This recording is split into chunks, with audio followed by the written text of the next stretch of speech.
He thought he'd never see his abandoned wife again after choosing his young secretary. But when she stepped out of a limo at his wedding with 3 identical toddlers calling Daddy, the entire church fell silent. But before we dive into the full story, let me know where you're watching from and what time it is. Now, subscribe to the channel, and let's get started. Sarah Bennett stood by the floor-to-ceiling windows of their Upper East Side penthouse, gazing at the Manhattan skyline as the afternoon sun cast long shadows across the city.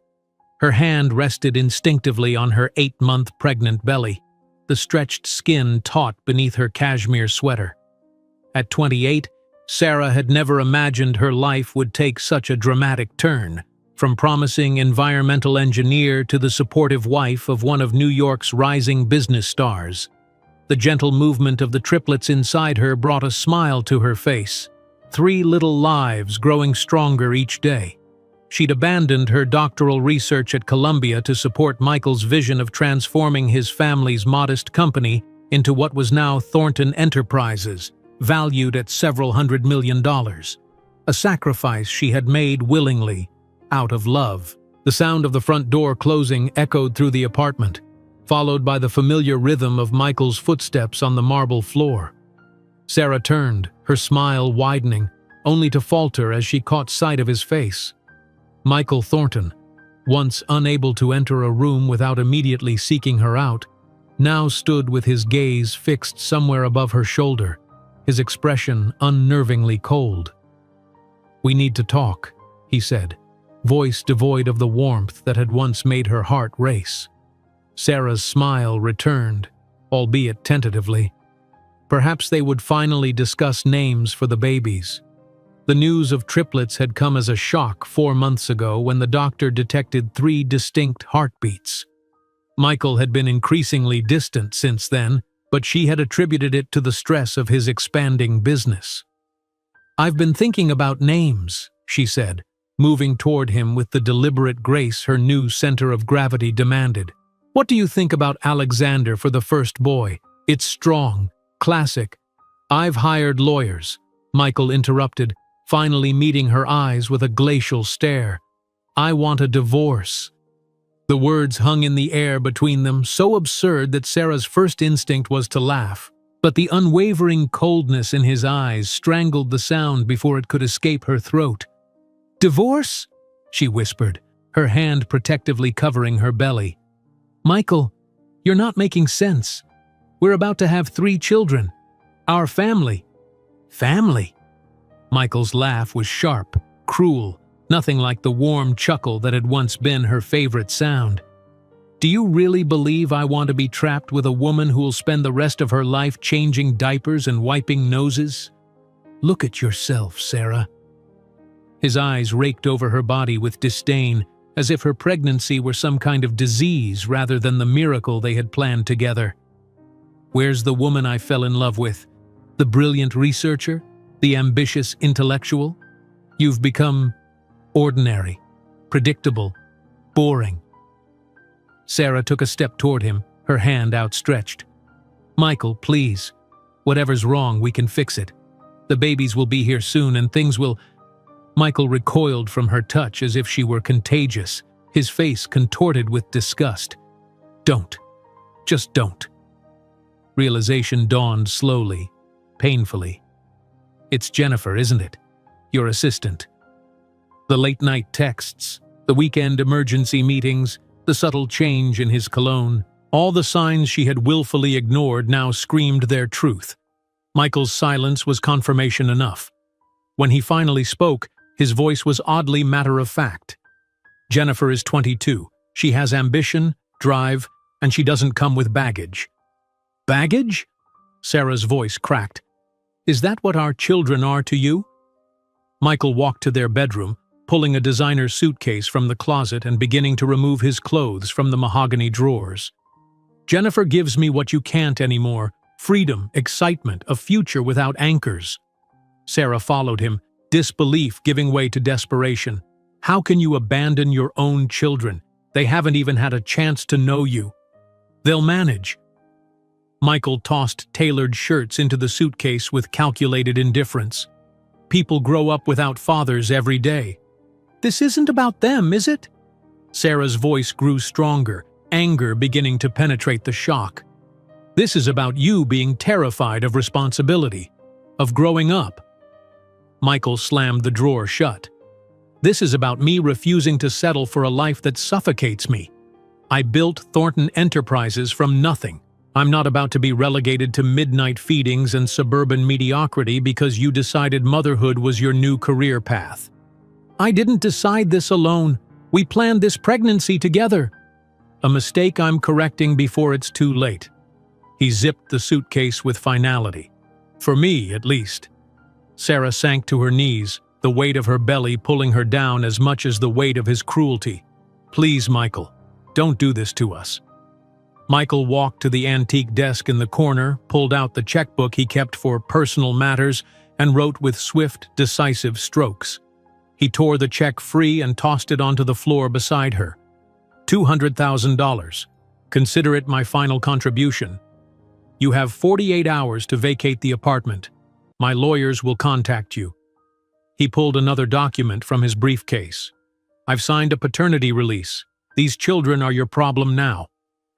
Sarah stared at the check on the polished hardwood floor, unable to comprehend how the man who had held her hand during their first ultrasound could now be treating their children like an inconvenient business transaction.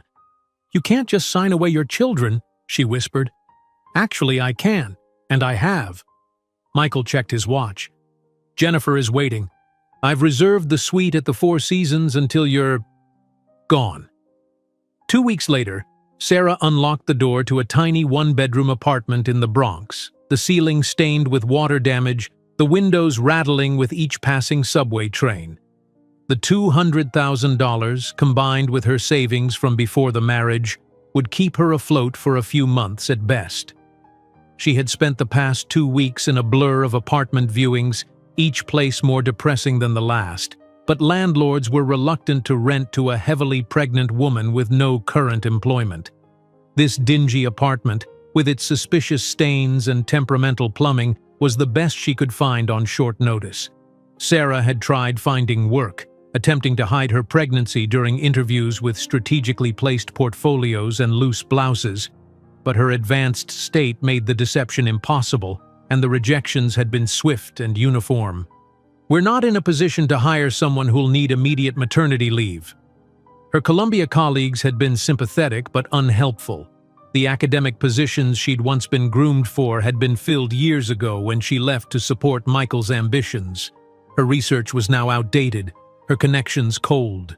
On a frigid February night, the contractions began. Sarah called a taxi, wincing through the pain as she gave the driver directions to Bronx Public Hospital.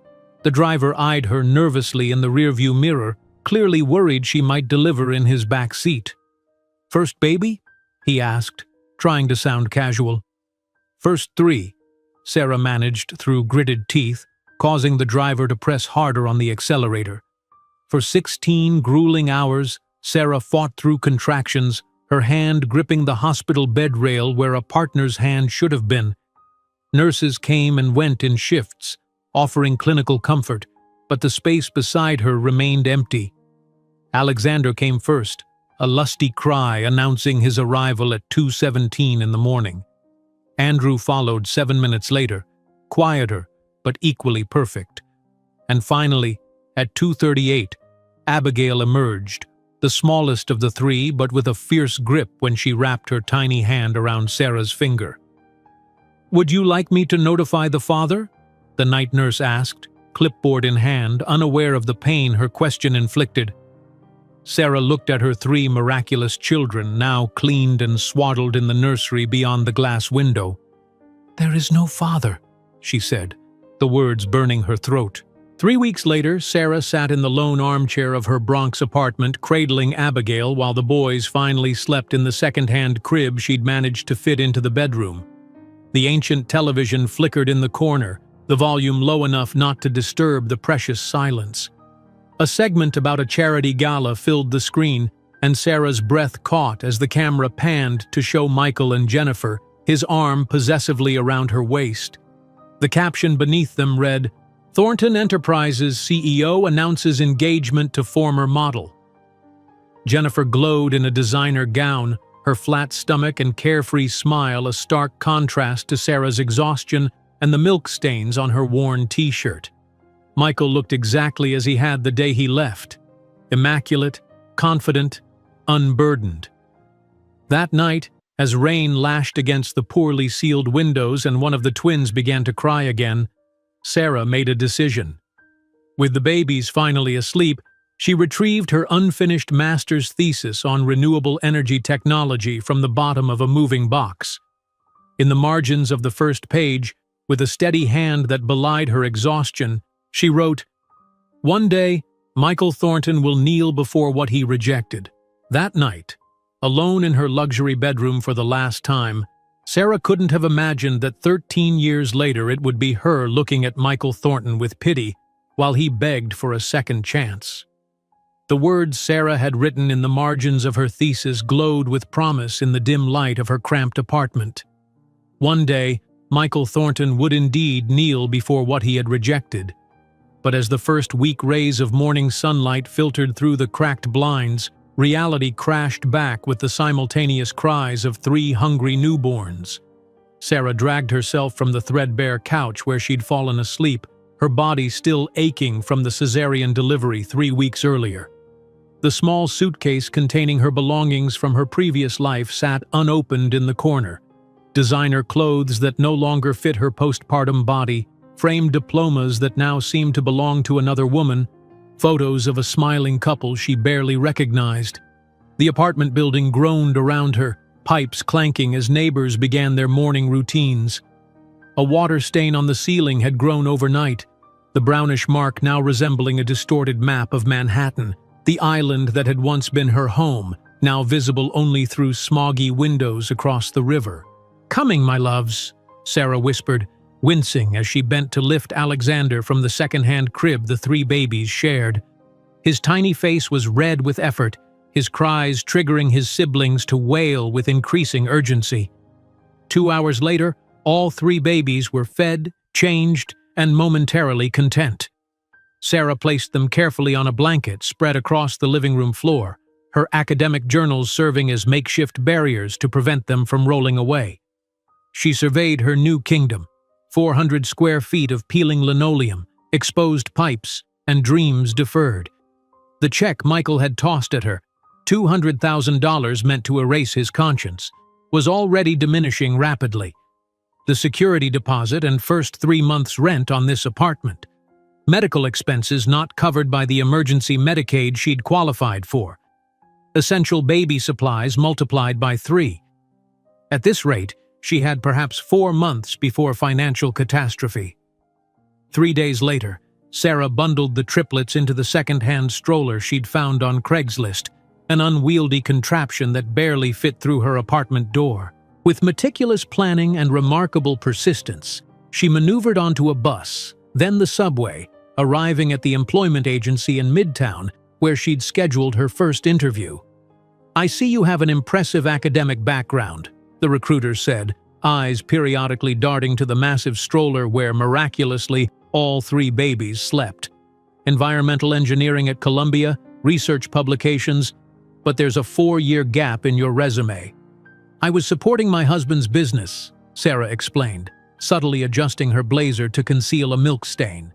"I handled environmental compliance and sustainable development initiatives for Thornton Enterprises."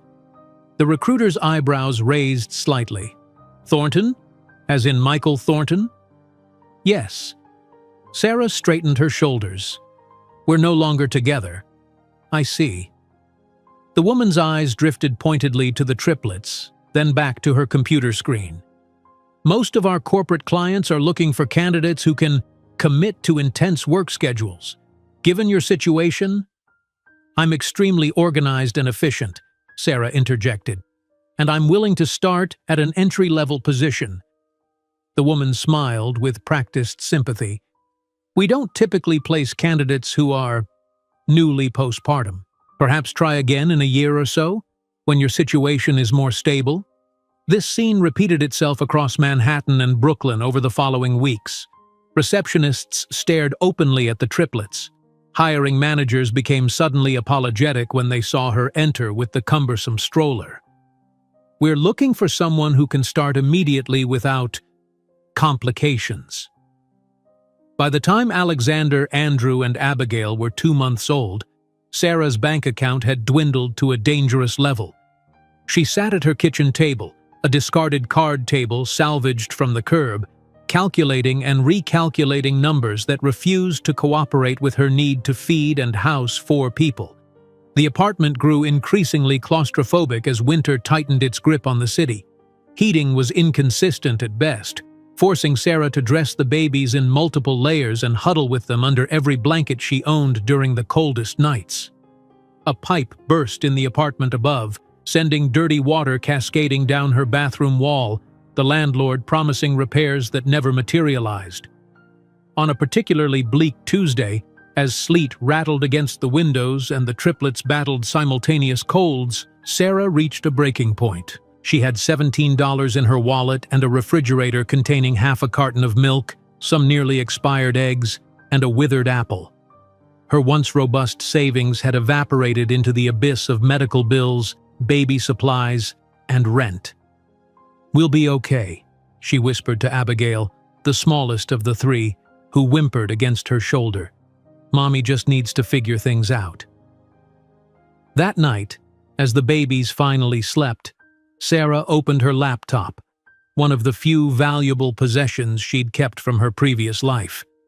She began systematically applying for any job that might accommodate a single mother of triplets: remote data entry, night shift customer service, weekend retail positions. By dawn, she had submitted 67 applications. The first response came 3 days later, a rejection, then another, and another.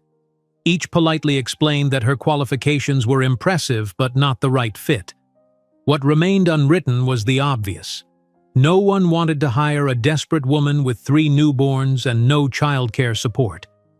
On a frigid morning in early February, exactly 1 month before the triplets' birth, Sarah awoke to a strange sensation in her abdomen. Having grown accustomed to the various discomforts of late pregnancy, she initially dismissed it. By noon, however, the irregular tightening had organized itself into unmistakable contractions. "Not yet," she pleaded with her body, with the babies, with whatever cosmic force might be listening. "Just a few more weeks." The hospital bag she'd packed sat by the door, a lonely sentinel prepared for this moment that shouldn't have arrived for another month. When the contractions reached 5 minutes apart, Sarah called a taxi, her voice surprisingly steady as she gave the Bronx Public Hospital address. The driver eyed her warily in the rearview mirror, his knuckles white against the steering wheel. "Lady, you're not gonna have that baby in my cab, are you?" he asked, accelerating through a yellow light.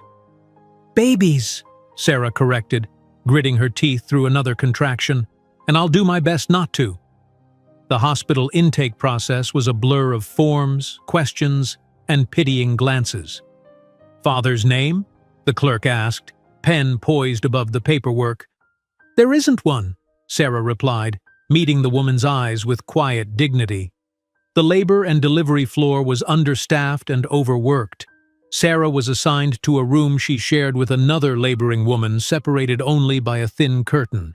Her birth plan, once carefully crafted with Michael's input, had been reduced to a single goal: healthy babies. For 16 excruciating hours, Sarah labored alone. Nurses came and went, offering clinical encouragement and routine checks, but no one held her hand when the pain peaked. No one whispered that she was doing beautifully. No one wiped the sweat from her brow with loving hands. "You're fully dilated," the doctor announced during the 17th hour. "Time to meet these babies." Alexander arrived first at 2:17 in the morning, his indignant cry filling the delivery room. 7 minutes later, Andrew joined the world with less fanfare but equal perfection. Abigail, always destined to make her own entrance, arrived at 2:38 after a brief moment of concern that dissolved into relief when her tiny lungs finally filled with air. "Would you like to notify the father?" the night nurse asked, her question innocent but piercing. Sarah looked through the nursery window at her 3 miraculous children, now cleaned, weighed, and swaddled in hospital blankets. "There is no father," she said, the words both a wound and a declaration of independence. 3 weeks later, Sarah had settled into a military precision routine dictated by the needs of 3 newborns. Feed, change, soothe, repeat, an endless cycle interrupted only by her own basic necessities. Sleep came in 30-minute increments, often while sitting upright with a baby on her chest. The apartment, never spacious to begin with, had transformed into a chaotic landscape of baby paraphernalia. Diapers piled on every surface, bottles lined the small kitchen counter, waiting to be washed. Laundry, endless loads of tiny clothes constantly soiled, hung from makeshift lines strung across the living room. One night, after finally coaxing all 3 babies to sleep simultaneously, a rare victory, Sarah collapsed into the second-hand armchair donated by a sympathetic neighbor. She flicked on the ancient television, keeping the volume low, seeking some connection to the outside world she'd barely seen in weeks. The local news flickered across the screen, images of a charity gala capturing her attention. And then, like a cruel joke, there he was, Michael Thornton, immaculate in a tuxedo, his arm wrapped possessively around Jennifer's slim waist. The caption beneath them read, "Thornton Enterprises CEO announces engagement to former model." Jennifer glowed in a designer gown that probably cost more than Sarah's monthly expenses, her carefree smile and flat stomach a stark contrast to Sarah's exhaustion. Michael looked exactly as he had the day he left, confident, successful, unburdened by the weight of parenthood or conscience. The camera lingered on them just long enough for Sarah to hear Michael's laugh, that rich sound once reserved for private moments between them, as he responded to some off-camera question. "Jennifer and I are looking forward to building a future together," he said smoothly. "The right partner makes all the difference in achieving your dreams." Sarah stared at the screen, her exhaustion momentarily forgotten as a cold clarity washed over her. While she struggled to keep 3 infants alive in a crumbling apartment, Michael had simply replaced her with a newer model and continued his charmed existence. As if sensing her distress, Abigail began to cry from the bedroom, her wails soon joined by her brother's in perfect harmony. The rain intensified outside, water seeping through the poorly sealed window frame and forming a puddle on the sill. Sarah moved automatically to comfort her children, lifting Abigail first as the smallest and most vulnerable. As she rocked her daughter, a strange calm settled over her. When the triplets finally quieted again, Sarah gently placed Abigail in the crib and retrieved a box she hadn't opened since moving in. From within, she pulled out her unfinished master's thesis on renewable energy technology. The research had been groundbreaking when she'd set it aside to support Michael's ambitions. Now it represented something more, a lifeline back to herself, to the brilliant mind she'd subordinated to his dreams. In the margins of the first page, with steady hands that belied her exhaustion, Sarah wrote, "One day, Michael Thornton will kneel before what he rejected." Adrift in that night of rain and revelation, cradling dreams as fragile as her sleeping infants, Sarah had no way of knowing that her thesis, scribbled upon between bottle feedings, would become the blueprint for a technology that governments around the world would one day compete to acquire. Sarah's words hung in the air of the tiny apartment like a promise to herself and her children.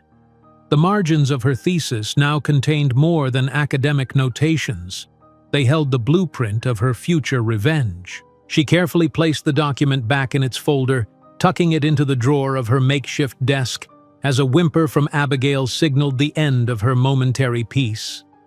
The first months of motherhood crashed over Sarah like relentless waves, each day blending into the next in a haze of exhaustion. She developed a system born of necessity, a military precision schedule that allowed her to feed, change, and comfort 3 infants simultaneously. Sleep came in 30-minute increments, often while sitting upright with a baby nestled against her chest. "There we go, Alexander," she whispered, positioning him on one side of her body while Andrew nursed on the other. She had mastered the art of tandem feeding out of sheer necessity. Abigail, always the most patient of the three, watched from her bouncer with dark, observant eyes that seemed to understand far more than a baby should. Sarah's small apartment had transformed into an ecosystem designed for survival. Diapers were stacked on every available surface. Bottles lined the kitchen counter in various stages of cleaning. Laundry hung from makeshift lines strung across the living room, tiny onesies and burp cloths in constant rotation. The relentless rhythm of motherhood left little time for self-pity, but in rare moments of stillness, usually in the pre-dawn hours when the triplets finally slept simultaneously, Sarah would feel the full weight of her situation crash down upon her. The contrast between her current life and the luxury she had known with Michael was stark enough to take her breath away. One particularly difficult night, when all three babies were inconsolable with colic, Sarah found herself on the bathroom floor, back against the cracked tile wall, tears streaming down her face as muffled complaints from the upstairs neighbor thumped against the ceiling. "I can't do this," she whispered to no one, her voice barely audible over the chorus of cries from the bedroom. "I can't." The words hung in the air for a moment before being drowned out by Alexander's particularly forceful wail. Sarah wiped her eyes, pushed herself up from the floor, and returned to the bedroom where her children needed her. There was no alternative, no backup plan, no one coming to rescue them. They had only her, and she had only herself. By the time the triplets reached 4 months, Sarah had established a precarious routine. She had secured a part-time job as a virtual assistant, work she could complete during the baby's nap times and after they went to sleep. The pay was meager, barely covering the utilities, but it provided a thin lifeline while she developed a longer-term plan. Mrs. Martinez, an elderly widow who lived down the hall, had taken a shine to the triplets and often offered to watch them for short periods, refusing payment but accepting home-cooked meals that Sarah prepared with strategic efficiency. "You feed my soul, I watch your babies," Mrs. Martinez would say, waving away Sarah's profuse thanks. "Besides, these little ones remind me of my grandchildren in Puerto Rico." These brief respites allowed Sarah to shower uninterrupted or, more importantly, to work on adapting her academic research into something marketable. Her thesis on efficient energy storage systems for renewable sources had been cutting edge 3 years ago. Now she needed to update her knowledge and find a practical application that could generate income. "Alexander, please let Mommy work for just 10 more minutes," Sarah pleaded one evening, bouncing the fussy baby on her hip while trying to type one-handed. Her laptop, a high-end model from her previous life, seemed to mock her with its sleek design that belonged in a corner office, not balanced precariously on a folding table beside baby bottles. Andrew and Abigail were already asleep in the single crib the three shared, their tiny bodies curled toward each other like parentheses. Alexander, always the most strong-willed of the three, fought sleep with impressive determination for a 4-month-old. "You're going to be the difficult one, aren't you?" Sarah whispered, pressing a kiss to his forehead. "Just like your father, stubborn to a fault." The thought of Michael sent a familiar ache through her chest. She hadn't allowed herself to check his social media accounts or search for news about him, knowing that seeing images of his new life with Jennifer would only reopen wounds that were slowly beginning to scab over. Instead, she channeled her anger and hurt into her research. Night after night, while the babies slept, Sarah immersed herself in scientific journals, technical forums, and industry reports. Her focus narrowed to a specific problem. Current battery storage systems for solar energy were inefficient and used environmentally problematic materials. If she could develop a more efficient, greener alternative, there might be commercial potential. The solution began to take shape in her mind during one particularly colicky night when all three babies seemed determined to stay awake until dawn. As Sarah paced the small apartment, a baby in each arm and the third in a sling across her chest. The pieces of her research suddenly connected in a new configuration. "That's it," she whispered, the excitement momentarily overriding her exhaustion. "A carbon-silicon composite matrix with nanoscale conductivity channels." Alexander gurgled in response, his tiny hand grasping at her collar. "You think so too, Sarah smiled down at him. "Maybe you'll be an engineer like your mom after all." The following morning, operating on perhaps 2 hours of fragmented sleep, Sarah called her former academic advisor at Columbia, Professor Morris. She hadn't spoken to him since leaving the program to support Michael's business ventures, and her fingers trembled slightly as she dialed his number. "Sarah Bennett," the professor's voice boomed through the speaker. "I was just thinking about you last week when reviewing some work on thermodynamic efficiency in battery systems. Your research was ahead of its time." The simple acknowledgement of her academic worth brought unexpected tears to Sarah's eyes. "Thank you, Professor. Actually, I've been expanding on that research, and I think I've developed a viable approach to the conductivity problem we were struggling with." As she outlined her new theoretical model, the excitement in Professor Morris's responses confirmed what she had hoped. Her idea had significant potential. When she finished explaining, there was a moment of silence on the line. "Sarah, this could be groundbreaking," he finally said. "But I have to ask, why are you calling me instead of developing this through Thornton Enterprises? Surely your husband's company would jump at this technology." The question pierced through her carefully constructed composure. "Michael and I are no longer together," she said, striving for a neutral tone. "I'm raising our children alone and trying to restart my career." Another pause, longer this time. "I see. Well, their loss is the scientific community's gain. Send me your preliminary designs, and I'll provide feedback. And Sarah, it's good to have you back in the field." The validation from her former mentor gave Sarah a crucial boost of confidence. Over the next several weeks, she refined her concept, working during nap times, after bedtime, and in the early morning hours before the triplets woke. Her apartment gradually transformed into a strange hybrid of nursery and research lab, with scientific journals stacked beside parenting books and formula canisters sharing space with technical drawings. When the triplets reached 6 months, Sarah encountered a new challenge. The part-time virtual assistant position wasn't generating enough income, and her savings were nearly depleted. She needed to find a way to monetize her research quickly or face the possibility of losing their apartment. The opportunity came in the form of a small technology startup competition with a $5,000 prize for the most promising green energy innovation. The entry fee was $250, a significant portion of her remaining funds, but the potential return made it worth the risk. Sarah spent 2 weeks preparing her submission, meticulously detailing her battery design and its potential applications. Mrs. Martinez agreed to watch the triplets for the 4 hours needed to present at the competition, accepting only a homemade flan as payment. On the morning of the competition, Sarah dressed in the one professional outfit that still fit her post-pregnancy body, a navy blue skirt suit that had once been tailored to her pre-triplets figure. She applied makeup for the first time in months, the routine feeling foreign after so long focused solely on survival. "You look like a boss lady," Mrs. Martinez nodded approvingly when Sarah dropped off the babies. "Go show them what a mama can do." The competition venue was a small convention center in downtown Brooklyn. Sarah arrived clutching her presentation materials and a breast pump concealed in a tote bag, a necessary accessory for a mother of 3 6-month-olds. The other competitors were predominantly men in their 20s and 30s, many representing university research teams or existing startups with seed funding.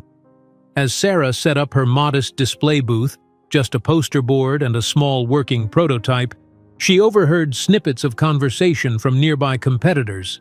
"Who's the soccer mom?" one man whispered to his colleague, glancing in her direction.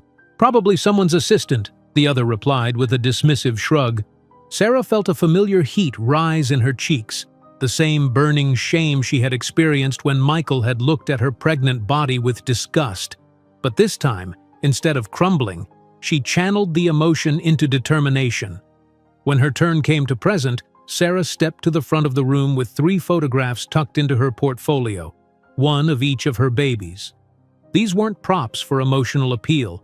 They were her reminders of why failure wasn't an option. "My name is Sarah Bennett," she began, her voice stronger than she had expected. "And I'm here to introduce a battery storage technology that will increase efficiency of solar energy systems by 37% while reducing manufacturing costs by 22%. For the next 10 minutes, Sarah presented her research with the clarity and precision that had once made her a rising star at Columbia. The technical questions that followed were challenging but fair, and she addressed each one with confidence born of countless late nights researching while her babies slept. When the winners were announced 3 hours later, Sarah stood in stunned silence as her name was called for the second-place prize of $3,000. It wasn't the full amount, but it was enough to cover 2 months of rent and utilities. Precious time to develop her concept further. As she accepted the check, one of the judges, a venture capitalist named Elena Rodriguez, handed Sarah her business card. "This technology has commercial potential," she said quietly. "Call me when you're ready to discuss next steps." That night, as Sarah fed the triplets their evening bottles, the small victory felt monumental. The $3,000 check sat on her makeshift desk beside Elena's business card, tangible proof that her mind was still valuable, that her ideas could still matter in the world beyond motherhood. "We did it, little ones," she whispered to her drowsy babies. "First step of many." When all 3 were finally asleep, Sarah allowed herself a rare moment of indulgence. She opened her laptop and, against her better judgment, typed Michael's name into the search bar. The results loaded quickly. Photos from a charity gala, Michael and Jennifer posing on a red carpet, her diamond engagement ring catching the camera flashes. Sarah closed the browser before reading the accompanying article. Instead, she opened her research notes and continued working on refinements to her battery design, her determination hardened by the glimpse of the life Michael now lived, a life built on the ruins of the future he had promised her. Asleep at her desk hours later, drafting technical specifications between bottle feedings, Sarah couldn't know that those scribbled diagrams would evolve into the revolutionary technology that, in just a decade, would be fought over by governments worldwide. The triumph of the competition victory glowed within Sarah long after the triplets had fallen asleep. The business card from Elena Rodriguez seemed to pulse with possibility on her nightstand, a beacon guiding her toward a future she was only beginning to envision. 1 year had passed since the birth of her children, and while the journey had been grueling, Sarah was finally planting seeds that might one day bloom into salvation.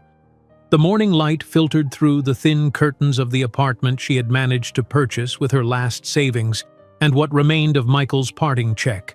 It was small and in desperate need of repairs, but it was hers, a foundation upon which to rebuild. "Good morning, my loves," Sarah cooed as Alexander's eyes fluttered open first, followed by Andrew's sleepy yawn and Abigail's stretching arms. The coordinated awakening of triplets was a symphony she had learned to conduct with practiced precision. Today marked a new chapter. After weeks of communication with Elena following the competition, Sarah had secured a small loan to develop her prototype further. The terms were challenging. Elena would own 30% of any resulting patents, but it provided enough runway to pursue her vision while keeping a roof over their heads. With trembling fingers, Sarah dialed the number of a local diner that had advertised for waitstaff. The competition money had extended their security by 2 months, but it wasn't enough for long-term sustainability. She needed steady income while developing her technology. "Cuppa Joe Diner, Margie speaking," a gruff voice answered. "Hello, I'm calling about the waitress position," Sarah said, bouncing Abigail on her hip while Alexander and Andrew played with wooden blocks on the floor, a birthday gift from Mrs. Martinez. "Experience?" Margie asked bluntly. "I worked as a waitress through undergraduate," Sarah replied, omitting that her undergraduate studies had been at MIT before Columbia recruited her for their environmental engineering program.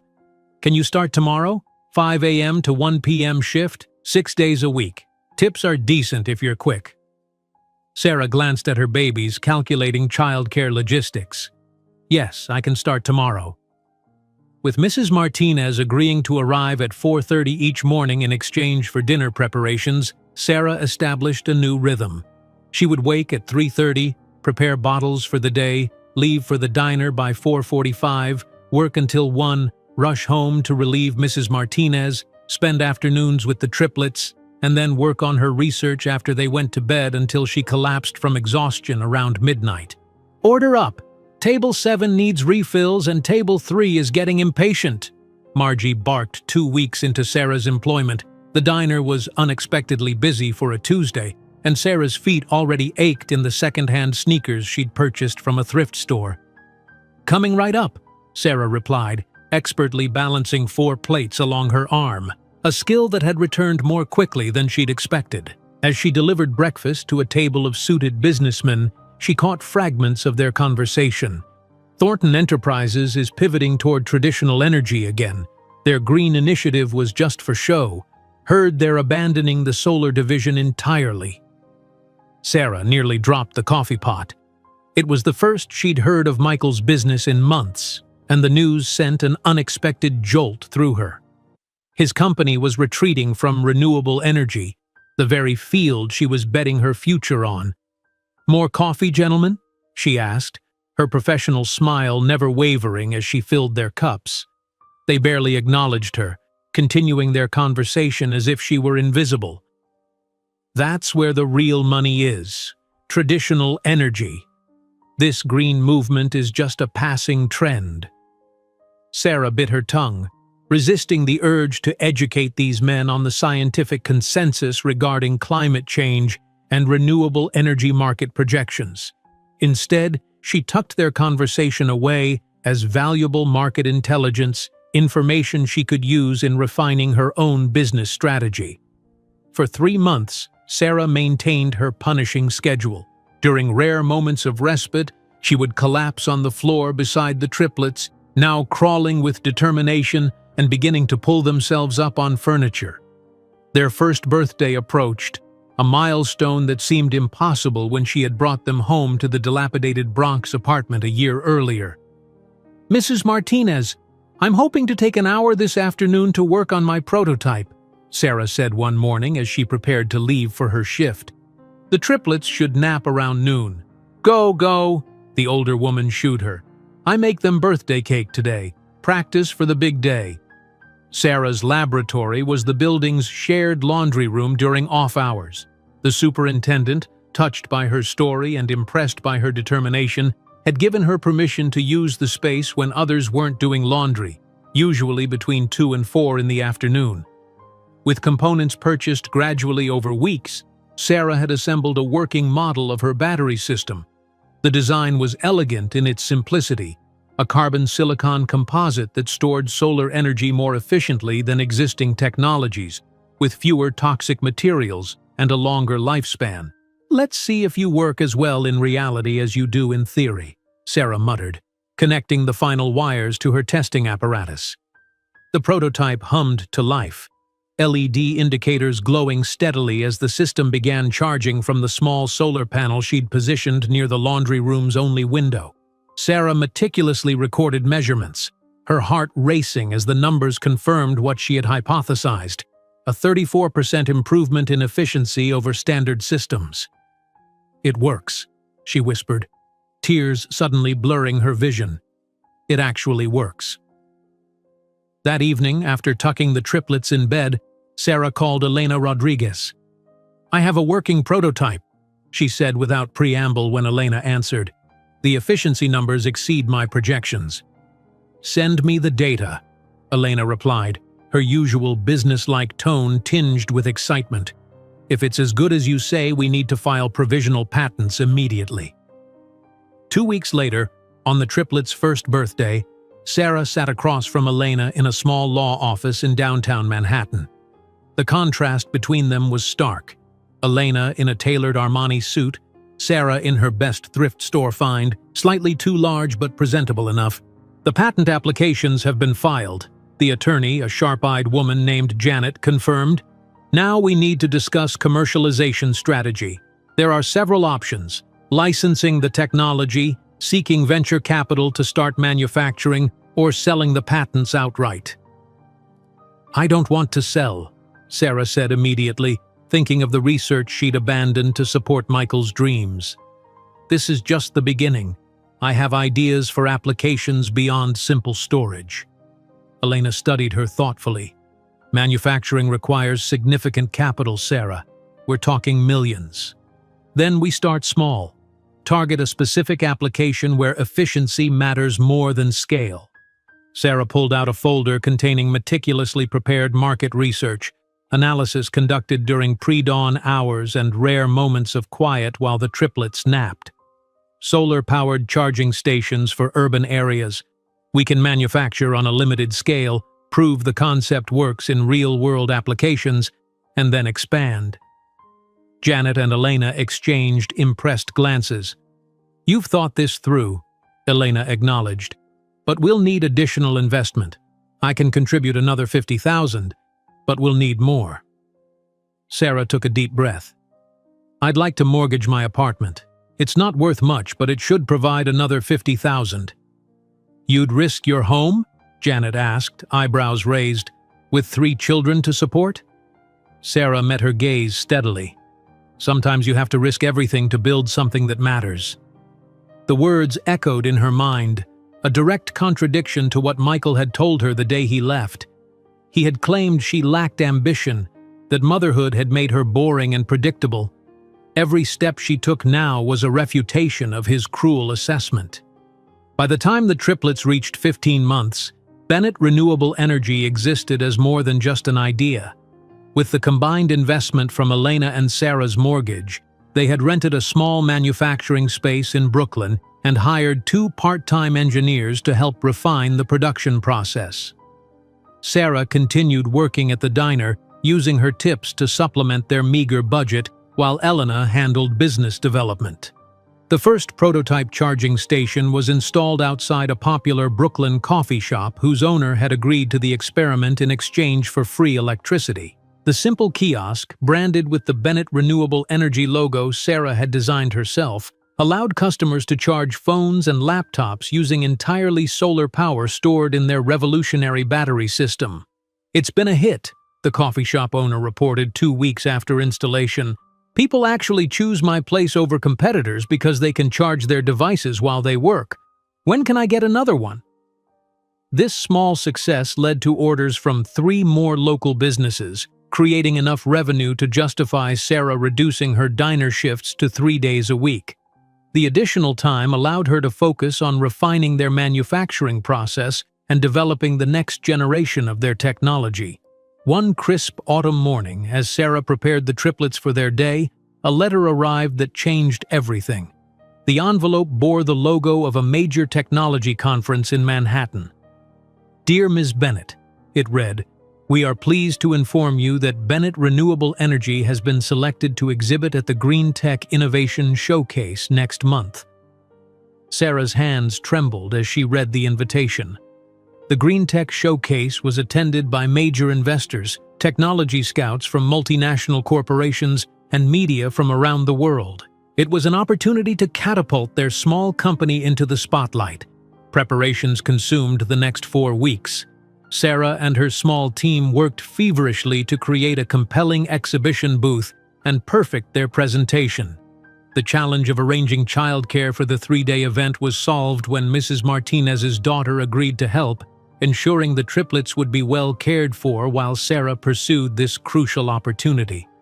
The morning of the showcase, Sarah dressed in a newly purchased suit, her first non-thrifted professional outfit since before the triplets were born.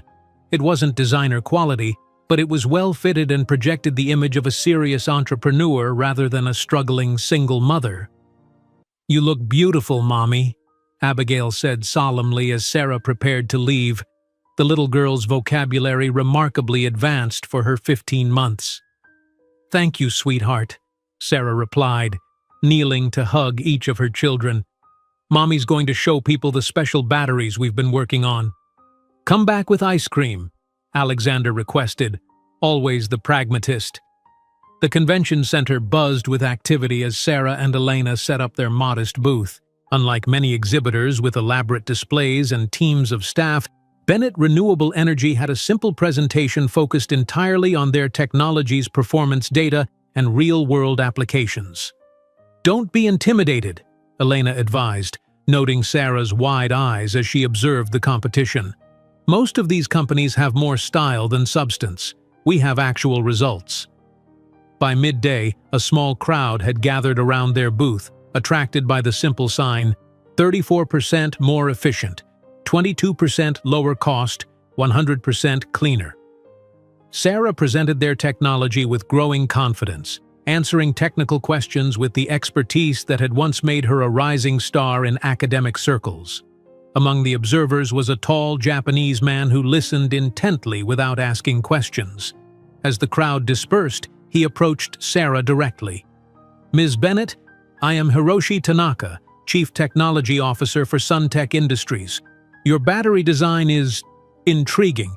Perhaps we could discuss potential collaboration." Sarah exchanged a quick glance with Elena, who gave an almost imperceptible nod. "We'd be delighted to discuss possibilities, Mr. Tanaka," Sarah replied, her heart racing as she handed him her newly printed business card. As Tanaka walked away, Elena leaned close. "Suntech is one of the largest solar manufacturers in Asia. If they're interested, this could be huge." The following day, Sarah and Elena met Tanaka for breakfast at his hotel. The meeting, scheduled for 30 minutes, stretched to 2 hours as they discussed technical specifications and potential applications. By the time coffee cups were cleared, Tanaka had made an offer that left Sarah speechless. "Suntech would like to license your technology for integration into our next-generation solar panels. We propose an initial payment of $2 million plus royalties on all units sold." $2 million. The figure represented freedom, security for her children, vindication of her choices. "We'll need to review the terms carefully," Elena responded smoothly, seeing that Sarah was momentarily overwhelmed. That night, alone in her apartment with the triplets sleeping peacefully, Sarah sat on the edge of her bed, considering the offer. $2 million would change everything. She could buy a proper home, hire help, focus entirely on research and development. It was the logical choice. Yet something held her back. Accepting the offer meant selling her first major innovation, an innovation that could be the foundation for something much larger. As Sarah drifted into an exhausted sleep, Michael's dismissive words echoed in her mind. "You've become ordinary, predictable, boring." By rejecting those $2 million, many called Sarah crazy, but no one could predict that this decision would be the first step in building an empire that, in 10 years, would be worth billions, while Michael's Thornton Enterprises would begin its slow downward spiral. The night after rejecting Suntech's $2 million offer, Sarah slept fitfully, her dreams filled with Michael's mocking laughter and the constant worry of having potentially sacrificed her children's security for her pride. By morning, however, clarity had replaced doubt. She wasn't rejecting wealth. She was investing in something far more valuable, her vision. 3 years had passed since the birth of the triplets, and Bennett Renewable Energy had evolved from a desperate hope into a promising reality.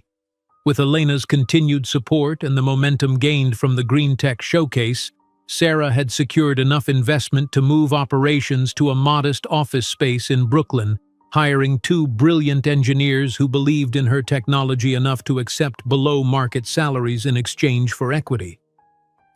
"Ms. Bennett, the latest efficiency tests are complete," called Thomas Chen from his workstation. The young MIT graduate had turned down offers from Silicon Valley giants to join her fledgling company, convinced that her battery technology would revolutionize renewable energy storage. Sarah looked up from her laptop where she'd been reviewing supply chain logistics while simultaneously editing a grant application. "And?" Thomas grinned, pushing his glasses higher on his nose. 37% improvement over standard systems. We've exceeded our projections." Layla Washington, Their materials scientist poached from a government research lab joined them with her own tablet. The degradation rate is lower than expected, too. These batteries will maintain peak performance significantly longer than competitors. Sarah allowed herself a moment to savor the validation. Her instinct to refuse Suntech's offer had been correct. They were building something far more valuable than a single patent. "Perfect timing," she said, turning her laptop to show them an email. "The Department of Energy's Renewable Energy Division wants a presentation next week. If we can secure this grant, we'll have enough funding to scale production without surrendering more equity." That evening, Sarah arrived home earlier than usual, eager to spend time with the triplets before their bedtime. The small apartment they now occupied in a slightly better neighborhood was filled with the controlled chaos of 3-year-olds, building blocks scattered across the floor, picture books stacked haphazardly, and the distant sound of Mrs. Martinez singing a Spanish lullaby in the bathroom as she supervised bath time. "Mommy's home!" Sarah called, setting down her briefcase filled with technical specifications and business projections. 3 wet heads appeared around the bathroom doorway, followed by the thundering of small feet as Alexander, Andrew, and Abigail raced toward her, wrapped in towels and trailing water droplets. "Careful, Miss Angelitos!" Mrs. Martinez called after them, smiling indulgently. "You'll slip!" Sarah knelt to receive their collective embrace, inhaling the clean scent of baby shampoo and feeling the day's tension melt away.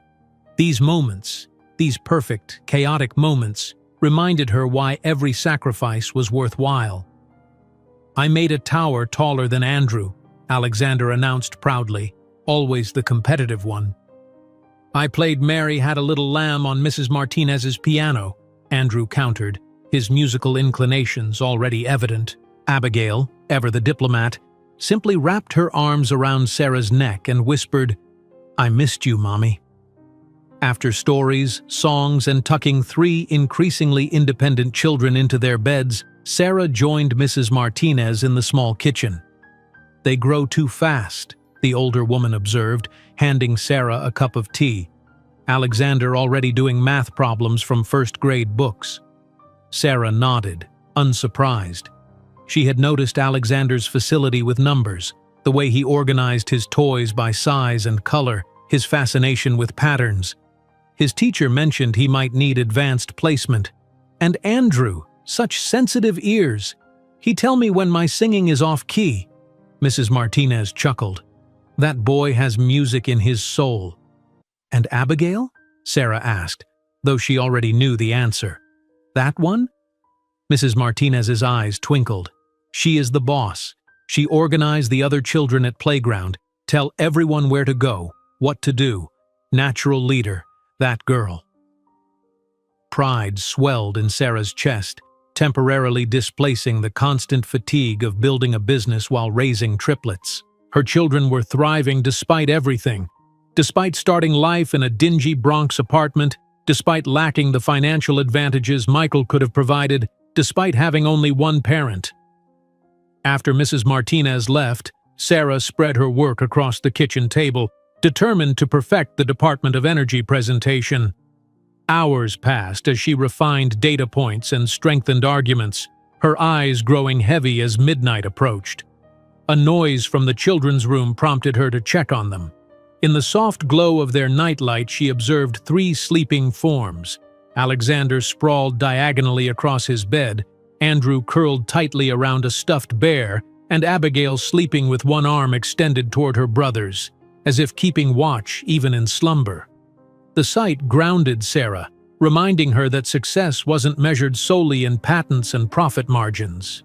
She returned to her work with renewed purpose, finally collapsing into bed around 2 in the morning. The Department of Energy presentation the following week exceeded all expectations. The grant committee, comprised of scientists and government officials, peppered Sarah with technical questions that she answered with confidence born of countless late nights perfecting her technology.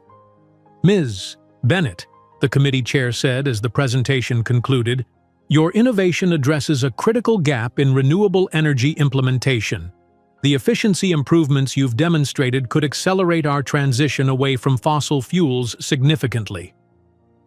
2 weeks later, Bennett Renewable Energy received notification of a $500,000 grant, enough to expand manufacturing capacity and hire additional staff. The validation from the Department of Energy opened doors that had previously remained firmly closed, leading to contracts with research institutions and small municipalities interested in piloting the technology. As the company grew, so did the Triplets. Their 5th birthday approached, a milestone that felt miraculous given the circumstances of their early days.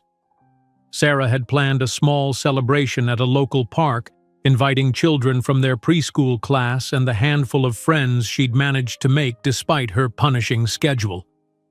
The evening before the party, Sarah sat at her desk in the now expanded Brooklyn office, reviewing the latest industry reports. A technology magazine lay open beside her laptop, and a familiar name caught her eye: Thornton Enterprises. Sarah's hand froze above her keyboard. She had maintained strict discipline about not searching for information about Michael, but here was an article directly related to her industry. Professional interest, she told herself as she began to read. "Thornton Enterprises retreats from green energy initiatives," the headline declared.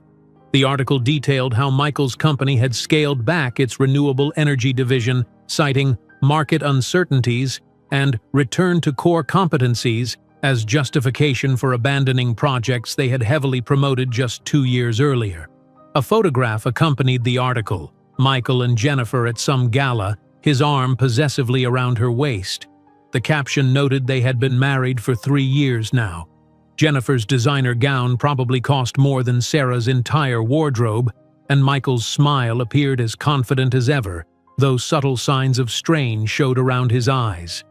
Sarah closed the magazine with more force than necessary, her heart racing unexpectedly. She had built her company in part to prove Michael wrong, to show that her mind and ambition remained intact despite motherhood. Seeing evidence of his company's retreat from the very field where she was gaining recognition felt like vindication she hadn't realized she needed. The Triplets' birthday party the next day was a joyful chaos of games, cake, and excited children. Sarah watched as Alexander organized the other children for a mathematical scavenger hunt he had designed himself. Andrew captivated a small audience with his impromptu performance on a toy keyboard, and Abigail ensured that everyone received equal portions of cake and ice cream.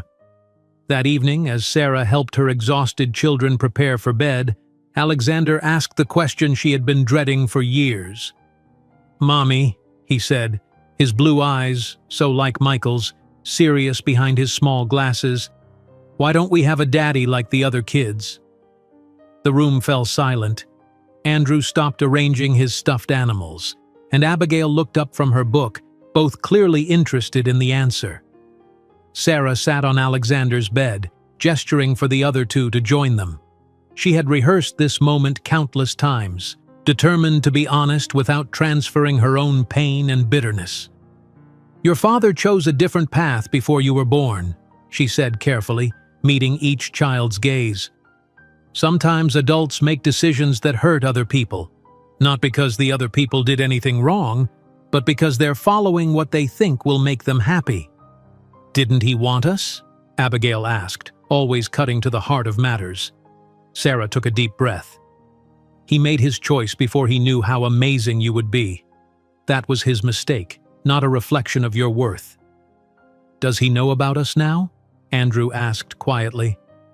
"I don't know," Sarah answered truthfully. "We haven't spoken since before you were born." "We don't need him," Alexander declared with the absolute certainty only a 5-year-old could muster.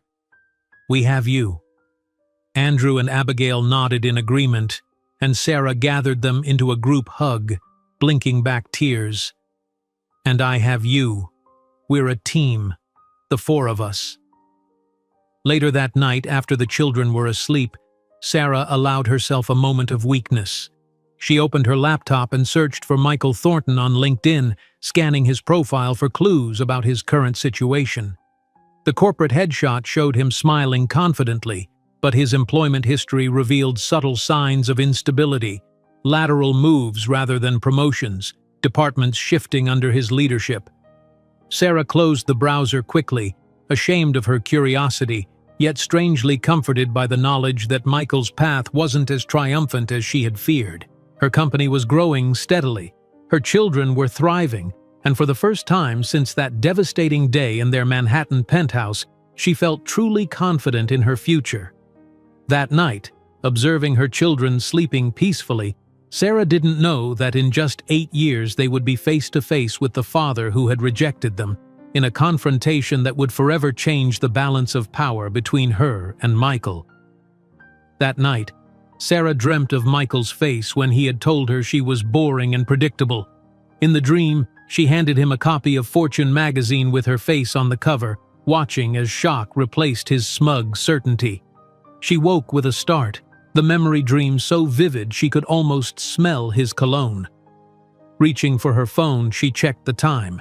5 o'clock in the morning, the silent hour before her day officially began. 5 years had passed since Alexander, Andrew, and Abigail had entered the world. 5 years of struggle, growth, and incremental victories that were finally culminating in something resembling success.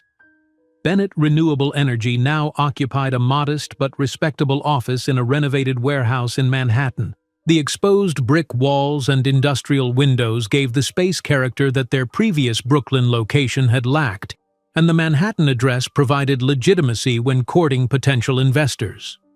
Sarah straightened her desk, preparing for the board meeting scheduled for 10 o'clock. As founder and CEO, she had assembled a small but effective team to guide the company's growth. Elena Rodriguez remained her most trusted advisor and board member, having increased her investment as the company demonstrated consistent progress. "Morning, boss," Thomas Chen called as he entered, now her chief technology officer despite being barely 30.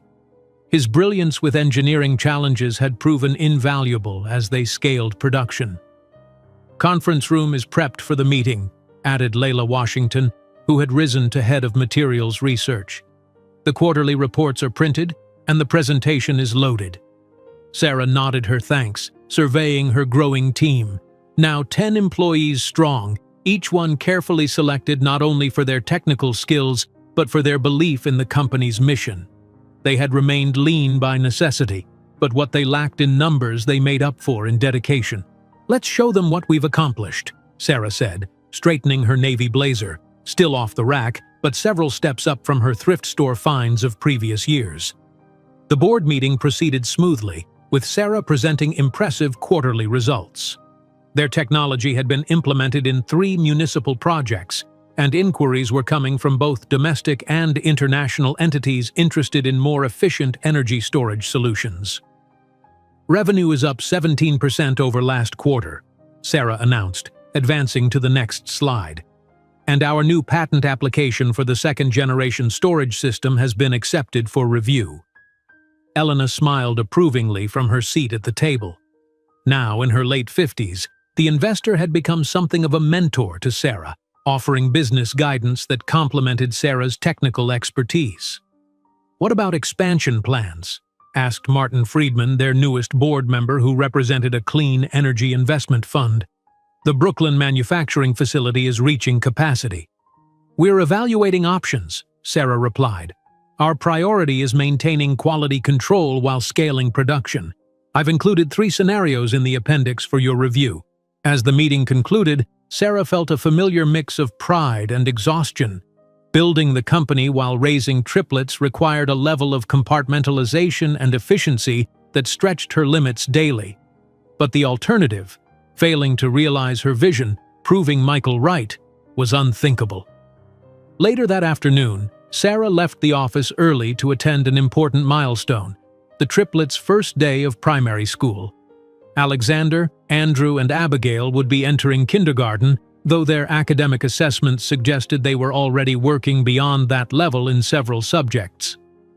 At home, Sarah carefully prepared 3 identical lunch boxes, adding a small note to each one. For Alexander, a math puzzle. For Andrew, a music-themed riddle. For Abigail, an inspirational quote about leadership. Small touches to remind them she was thinking of them throughout the day. "Are my superheroes ready for their first day?" Sarah called, adjusting the collars on 3 crisp school uniforms. A private school scholarship had been one of the first luxuries she'd allowed when the company began generating revenue. "I've packed my advanced mathematics workbook," Alexander announced, his glasses slightly too big for his small face, giving him an owlish appearance that matched his serious demeanor. "Mrs. Martinez helped me practice piano this morning," Andrew added quietly. "I can play Twinkle Twinkle with both hands now." Abigail was busy checking her brother's backpacks, ensuring they had everything they needed. "Alexander almost forgot his inhaler again," she reported, her organizational skills already apparent at 5 years old. As they approached the school gates, Sarah felt the familiar ache of dual responsibilities. The company needed her attention. A potential investor was visiting tomorrow. But her children were experiencing a pivotal moment. The balance never seemed to get easier, only different. "Mrs. Bennett?" a voice called as the children joined their classmates in line. Sarah turned to find Ms. Patel, Alexander's teacher, beckoning her over. "I wanted to mention something before you leave," Ms. Patel said, lowering her voice. "I gave Alexander some simple addition worksheets yesterday during orientation, and he completed them in minutes, then asked for multiplication problems instead. He's operating at least at a 3rd grade level mathematically." Sarah nodded, unsurprised but proud. "He's always been fascinated by numbers. We can discuss additional enrichment if necessary." Similar conversations followed with Andrew's and Abigail's teachers.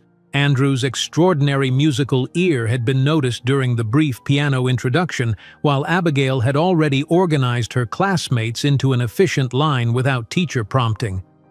"They're quite remarkable children," the school principal commented, having overheard the discussions, "especially given their circumstances." The slight hesitation wasn't lost on Sarah.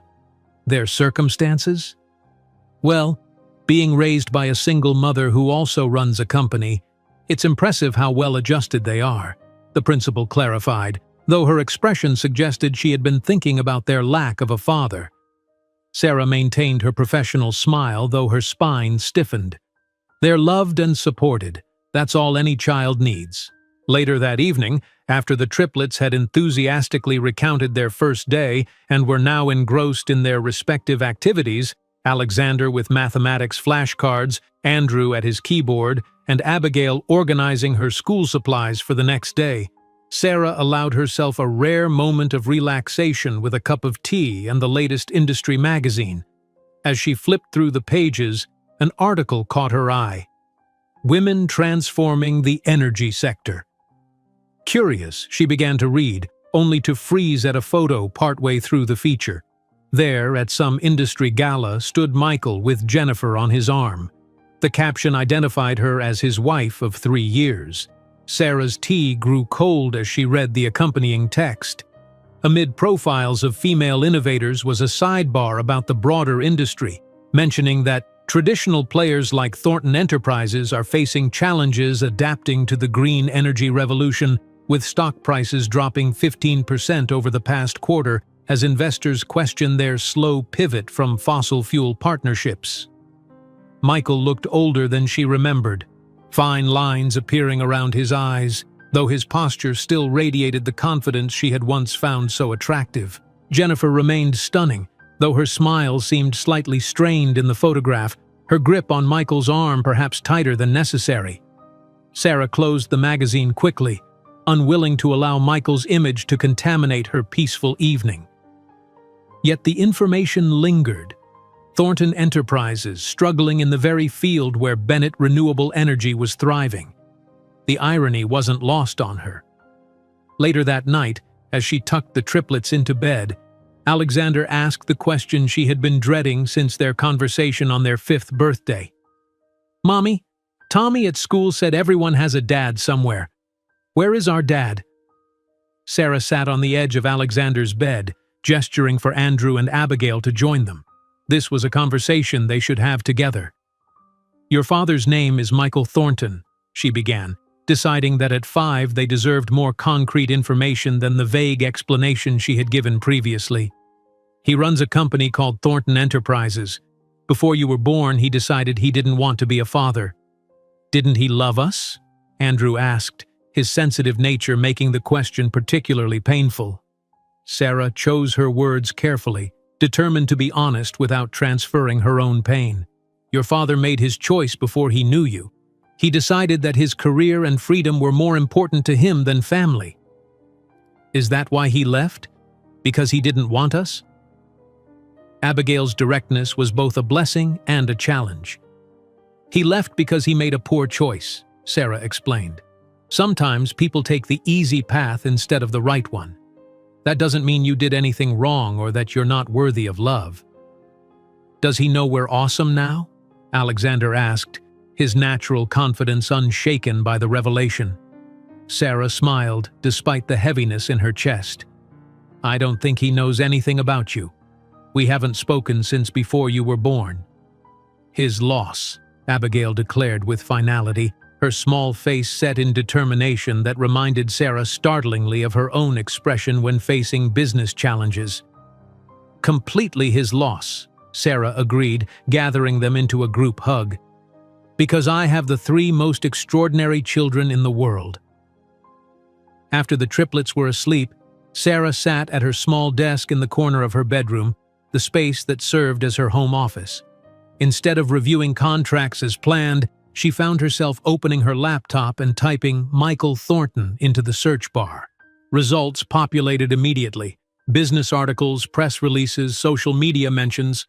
She clicked on his LinkedIn profile, telling herself it was merely professional research on a competitor. The profile showed a career that looked impressive at first glance, CEO of Thornton Enterprises for over 8 years now, but Sarah's trained eye noticed subtle signs of instability. Lateral moves between divisions, projects announced with fanfare that quietly disappeared from the company website months later. References to strategic restructuring that typically signaled financial challenges. Sarah closed the browser, a complex emotion washing over her. Not quite satisfaction at his apparent struggles, but a certain vindication. While Michael had predicted her ambition would dissolve into the mundane tasks of motherhood, she had instead built a growing company in the very field his business was failing to adapt to. As she prepared for bed, Sarah thought about the day her triplets might eventually meet their father. Would he recognize himself in Alexander's analytical mind, in Andrew's artistic sensitivity, in Abigail's natural authority? Would he regret his choice to miss witnessing their growth from helpless newborns to the remarkable individuals they were becoming? That night, observing her children sleeping peacefully, Sarah didn't know that in just 8 years they would be face to face with the father who had rejected them, in a confrontation that would forever change the balance of power between her and Michael. Sarah closed her laptop, the image of Michael's LinkedIn profile fading to black as she tried to push away thoughts of her ex-husband. 8 years had passed since the birth of the triplets, and Bennett Renewable Energy had grown from a desperate dream into a respected player in the clean energy market. Tomorrow would bring another milestone, her first major federal contract presentation, and she couldn't afford to waste mental energy on ghosts from the past.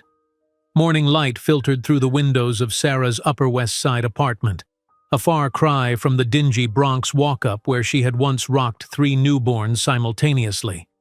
She had purchased this spacious 3-bedroom home when Bennett Renewable Energy secured its first round of significant venture capital funding 2 years earlier.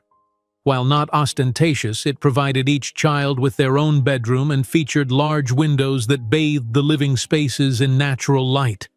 "Alexander! Andrew! Abigail! Breakfast in 10 minutes, Sarah called, expertly flipping pancakes while reviewing contract points in her mind. At 8 years old, the triplets were increasingly independent, each developing distinct personalities that both delighted and occasionally challenged her. Alexander appeared first, already dressed in his school uniform, his tablet in hand displaying complex mathematical equations. "Mom, I've been working on optimizing your battery charging algorithm. I think there's a way to reduce power consumption during the initialization phase by 7%. Sarah raised an eyebrow, impressed despite her familiarity with her son's extraordinary abilities. Show me after school. And remember, there's more to life than algorithms. Andrew entered next, his fingers tapping an invisible piano on the countertop, eyes distant as he composed music in his head. Mrs. Abramowitz says I might be ready for the young musicians' regional competition next month, he mentioned casually, though the slight tremor in his voice revealed his excitement. That's wonderful. Sarah slid a plate of pancakes toward him. We'll discuss the details tonight. Abigail arrived last, already speaking into a small recording device. Note to self: finalize presentation for school council meeting about plastic reduction in the cafeteria. Prepare counter-arguments for budget concerns. Sarah smiled at her daughter's organizational skills. At 8, Abigail was already showing the leadership qualities that would likely take her far beyond wherever her brother's technical and artistic talents led them. After dropping the children at their private school, a necessary expense that ensured they received education tailored to their exceptional abilities, Sarah headed to her office in the gleaming glass building that now housed Bennett Renewable Energy's headquarters.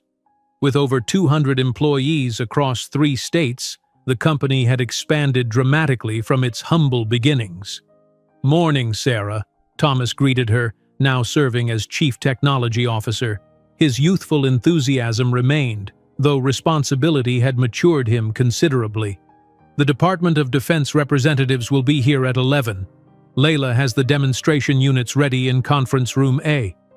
Sarah nodded, scanning the briefing documents he handed her. "This contract could change everything, Thomas. Military applications would prove our technology can withstand the most demanding conditions. And the $50 million contract wouldn't hurt either," he added with a grin. The hours before the presentation passed in a flurry of last-minute preparations. Bennett Renewable Energy had developed a solar storage system that could power military field operations with unprecedented efficiency and durability. If approved, their technology would be deployed at bases worldwide, providing both substantial revenue and invaluable credibility.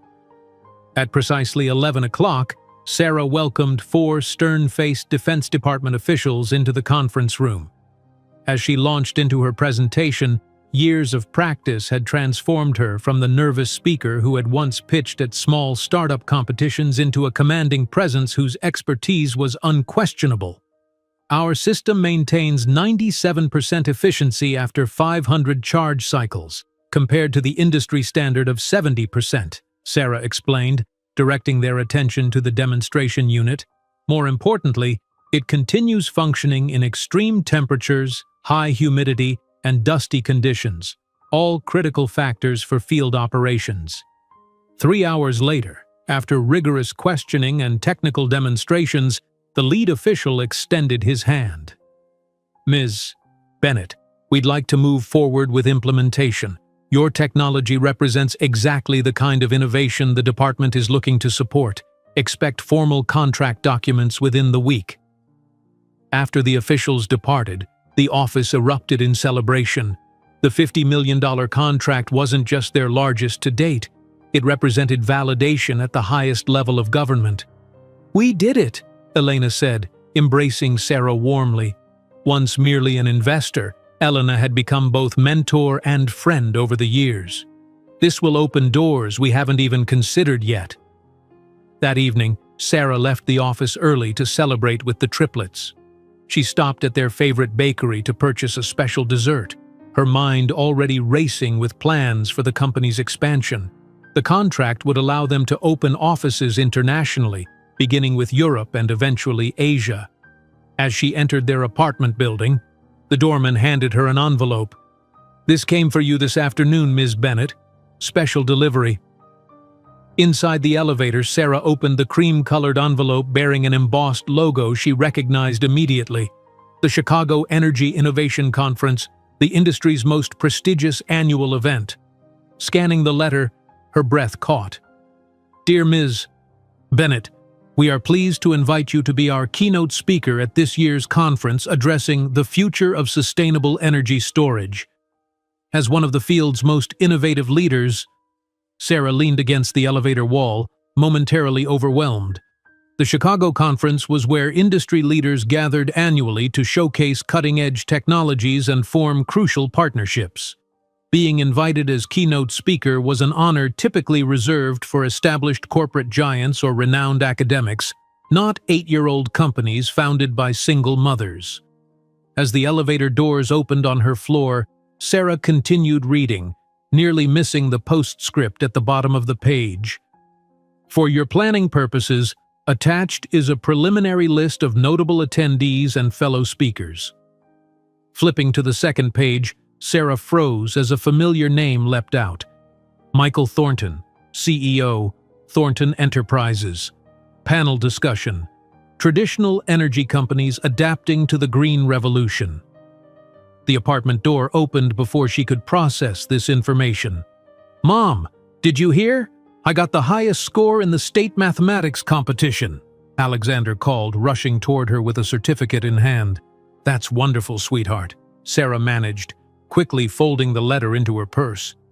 Tonight was for celebration, not dwelling on unexpected complications. The triplets' achievements had multiplied in recent months. Alexander had begun taking advanced mathematics courses online through a prestigious university program. Andrew had mastered pieces typically performed by musicians twice his age, his piano teacher suggesting he might have perfect pitch. Abigail had been elected student council president despite being the youngest candidate, her natural leadership qualities apparent to classmates and teachers alike. After dinner, when the children were engrossed in their respective activities, Sarah retrieved the conference invitation. Michael would be there. After 8 years without contact, they would be in the same space, breathing the same air. The thought sent an unexpected tremor through her hands. Sarah pulled out her laptop, hesitating only briefly before typing Michael Thornton Chicago Energy Conference into the search bar. Results populated immediately, a press release from Thornton Enterprises announcing Michael's participation in the panel discussion. The accompanying photo showed Michael in a tailored suit, standing confidently beside a Thornton Enterprises display. He looked successful, assured, and only slightly older than when she'd last seen him. The article mentioned Thornton's pivot toward sustainable practices and adaptation strategies for traditional energy companies facing market pressure. Sarah closed the browser, emotions swirling. There was something almost poetic about the situation. She had built her company in direct opposition to everything Michael had claimed she couldn't be. Now, they would share a stage at the industry's most prestigious event, with her as the keynote and him as merely a panelist. For 3 weeks, Sarah prepared meticulously for the conference. Her presentation was refined until each slide, each data point, each conclusion was irrefutable. She commissioned a new suit, her first truly high-end purchase, a deep crimson Armani that conveyed both confidence and femininity. This wasn't vanity, it was armor. "Mom, why are you practicing your speech again? You've given hundreds of presentations," Abigail asked one evening, finding Sarah rehearsing in front of her bedroom mirror. "This one's special," Sarah replied, smoothing the jacket of her suit. "It's at a very important conference where the most influential people in my industry will be listening." "Will it help the company grow bigger?" Alexander asked, always focused on practical outcomes. "It might," Sarah nodded, "but more importantly, it's recognition of what we've built." The night before her departure for Chicago, Sarah finalized arrangements for the triplets. Mrs. Martinez would stay in the apartment during the 3 days Sarah would be away, the longest she had ever been separated from her children. "You call every night," Abigail instructed solemnly as Sarah packed, "and bring us something from Chicago." "I promise," Sarah smiled, pushing away the anxiety of leaving them. At 8, they were far more self-sufficient than most children their age, but they remained the center of her universe. The flight to Chicago the next morning gave Sarah time to review her notes once more and steel herself for the possibility of encountering Michael before the formal sessions began. She had rehearsed various scenarios in her mind, a casual acknowledgement if they passed in a hallway, a professional nod if they found themselves in the same discussion group. What she hadn't prepared for was the news that greeted her upon check-in at the conference hotel. "Ms. Bennett, the conference coordinator asked me to give you this update," the receptionist said, handing her a printed schedule revision. "Mr. Thornton has cancelled his appearance due to scheduling conflicts. The panel has been reorganized accordingly." Relief and disappointment battled within her. Part of her had wanted the confrontation, wanted Michael to see firsthand what she had built, how wrong he had been about her potential. The other part was grateful to avoid the emotional complexity his presence would bring. Sarah's keynote address the following morning was delivered to a packed auditorium. Industry leaders, government officials, and media representatives listened intently as she outlined Bennett Renewable Energy's vision for sustainable storage solutions and the transformative impact their technology could have on global energy consumption. "The future isn't about incremental improvements to existing systems," she concluded, standing confidently center stage. "It's about reimagining what's possible when we approach problems with fresh perspective and unwavering commitment." The standing ovation that followed confirmed what Sarah already knew. She had arrived at a level of professional respect that far exceeded what most entrepreneurs achieved in decades, let alone 8 years. As attendees swarmed her afterward, business cards extended and partnership opportunities suggested, she caught fragments of conversation nearby. Thornton's cancellation was last minute. Heard they're having financial troubles, unable to adapt quickly enough to the changing market. That evening in her hotel room, Sarah video-called the Triplets, their excited chatter about their day a welcome distraction from thoughts of Michael. As she described her successful presentation, she realized she was genuinely glad he hadn't been there. Her triumph wasn't about him anymore. It was entirely her own. While accepting the applause of the packed auditorium, Sarah couldn't imagine that in just 5 years, it wouldn't be her seeking Michael, but him begging for a meeting with the woman who now commanded a company valued in billions, a company that could either save or destroy what remained of the Thornton empire. While accepting the applause of the packed auditorium, Sarah couldn't imagine that in just 5 years, it wouldn't be her seeking Michael, but him begging for a meeting with the woman who now commanded a company valued in billions. A company that could either save or destroy what remained of the Thornton empire. The memory of that conference faded as Sarah stood at the floor-to-ceiling windows of her corner office on the 58th floor of Bennett Tower, adjusting the cuffs of her tailored Armani suit. The Manhattan skyline spread before her like a kingdom, the late afternoon sun turning the glass facades of neighboring skyscrapers into sheets of gold. At 41, Sarah Bennett had transformed from a desperate single mother into one of the most powerful women in the global energy sector. She turned from the view to survey her expansive office. Sleek, minimalist furniture, original artwork, and a glass desk that seemed to float above the polished concrete floor created an atmosphere of understated power. The only personal touches were the framed photographs of Alexander, Andrew, and Abigail, no longer babies, but poised, confident 13-year-olds whose exceptional abilities had only grown with time. On her desk, the latest issue of Forbes magazine lay open, her own image on the cover beneath the headline, "The Green Queen: How Sarah Bennett Revolutionized the Energy Market and Built an Empire from Nothing." The 8-page feature detailed her remarkable journey, from the first patent sales while working as a waitress to the historic IPO 3 years ago that had instantly made her a billionaire. Bennett Renewable Energy was now valued at $4.7 billion, with operations in 17 countries and over 4,000 employees worldwide. Thomas entered after a light knock, bearing coffee in a porcelain cup emblazoned with the company's elegant leaf and lightning bolt logo. Now, in his mid-30s, he had grown from the eager young engineer into a seasoned executive who had refused multiple headhunting attempts from tech giants. "The Triplets just arrived from school," he informed her, placing the coffee at the precise spot on her desk where she preferred it. "They're waiting in the conference room as requested." Sarah nodded, checking her watch. a subtle Patek Philippe that had replaced the drugstore timepiece she'd worn during the company's early years. "Any word from the Department of Energy about the contract timeline?"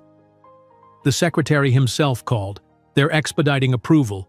Your congressional testimony last month apparently made quite an impression." Sarah allowed herself a small smile of satisfaction. The past 13 years had been an exercise in strategic patience, each move carefully calculated to build not just a company, but a legacy. The days of struggling to feed 3 infants while piecing together business plans on a second-hand laptop seemed almost like someone else's life now. The conference room door opened to reveal her children, all in the navy and crimson uniforms of Westfield Academy, the prestigious private school they had attended since 3rd grade. At 13, they remained remarkably close despite their increasingly divergent interests and abilities. Alexander approached first, his posture straight, eyes bright behind designer glasses. He placed a gold medal on the conference table. "First place in the National Mathematics Olympiad," he announced with quiet pride. The committee mentioned they've never had a middle school student solve the final problem before. Sarah embraced him warmly. "Congratulations. We'll celebrate properly tonight." Andrew, slightly taller than his brother but with the same striking blue eyes, Michael's eyes, moved forward next. His fingers tapped a rhythmic pattern on the table edge, a habit he had developed as a toddler when composing music in his head. "The benefit recital is confirmed for next month," he said. "Carnegie Hall donated the space once they heard it was for climate refugee relocation programs. They're anticipating record donations."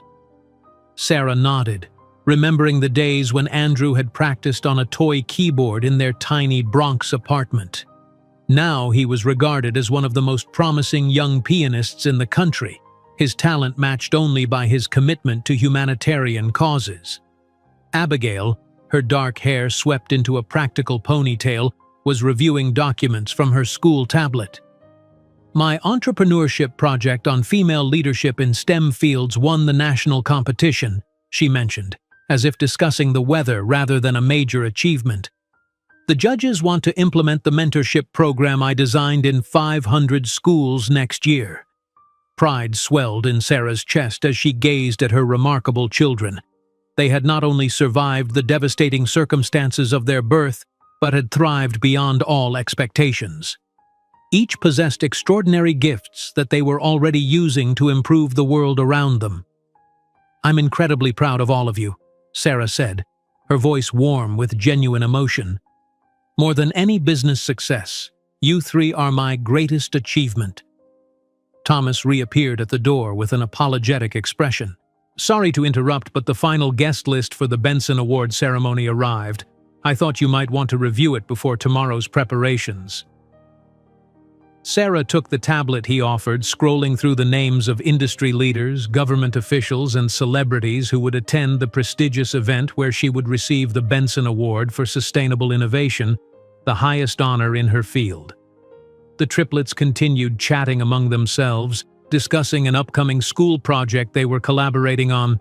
Sarah half listened as she reviewed the attendee list, her practiced eye noting potential investors and partnership opportunities. Her finger froze mid-scroll, heart suddenly pounding against her ribs. Michael Thornton, CEO, Thornton Enterprises. She stared at the name, 13 years of carefully compartmentalized emotions threatening to break through their barriers. Michael would be there, tomorrow night, in the same room as her and the children he had abandoned before birth. "Mom, is everything okay?" Andrew asked, his sensitive nature making him particularly attuned to emotional shifts. Sarah composed her features quickly, years of boardroom negotiations having perfected her poker face. "Nothing important," she assured him. "Just some business details to sort out." The triplets exchanged glances but didn't press further. They had grown up understanding that their mother's company demanded a portion of her attention even during family time, a reality they had accepted with remarkable maturity. After reviewing their schedules for the following week, Alexander's advanced physics program, Andrew's recital preparations, Abigail's student government initiatives, Sarah sent them home with her driver, promising to join them for dinner in 2 hours. Alone in her office once more, Sarah allowed herself to confront the reality of Michael's planned attendance. She hadn't seen him in person since that devastating day in their penthouse when he had tossed a check at her pregnant form and walked away from his unborn children. Why was he coming to the ceremony? The Thornton Enterprises she tracked through industry reports was a shadow of its former self, having lost 40% of its market value in the past year alone. Michael's failure to adapt to the green energy revolution, the very field she had pioneered, had left his company vulnerable to changing market demands and increased regulation. Sarah opened her laptop and typed Michael's name into the search bar, something she hadn't done in years, having long ago stopped needing the motivation of proving him wrong.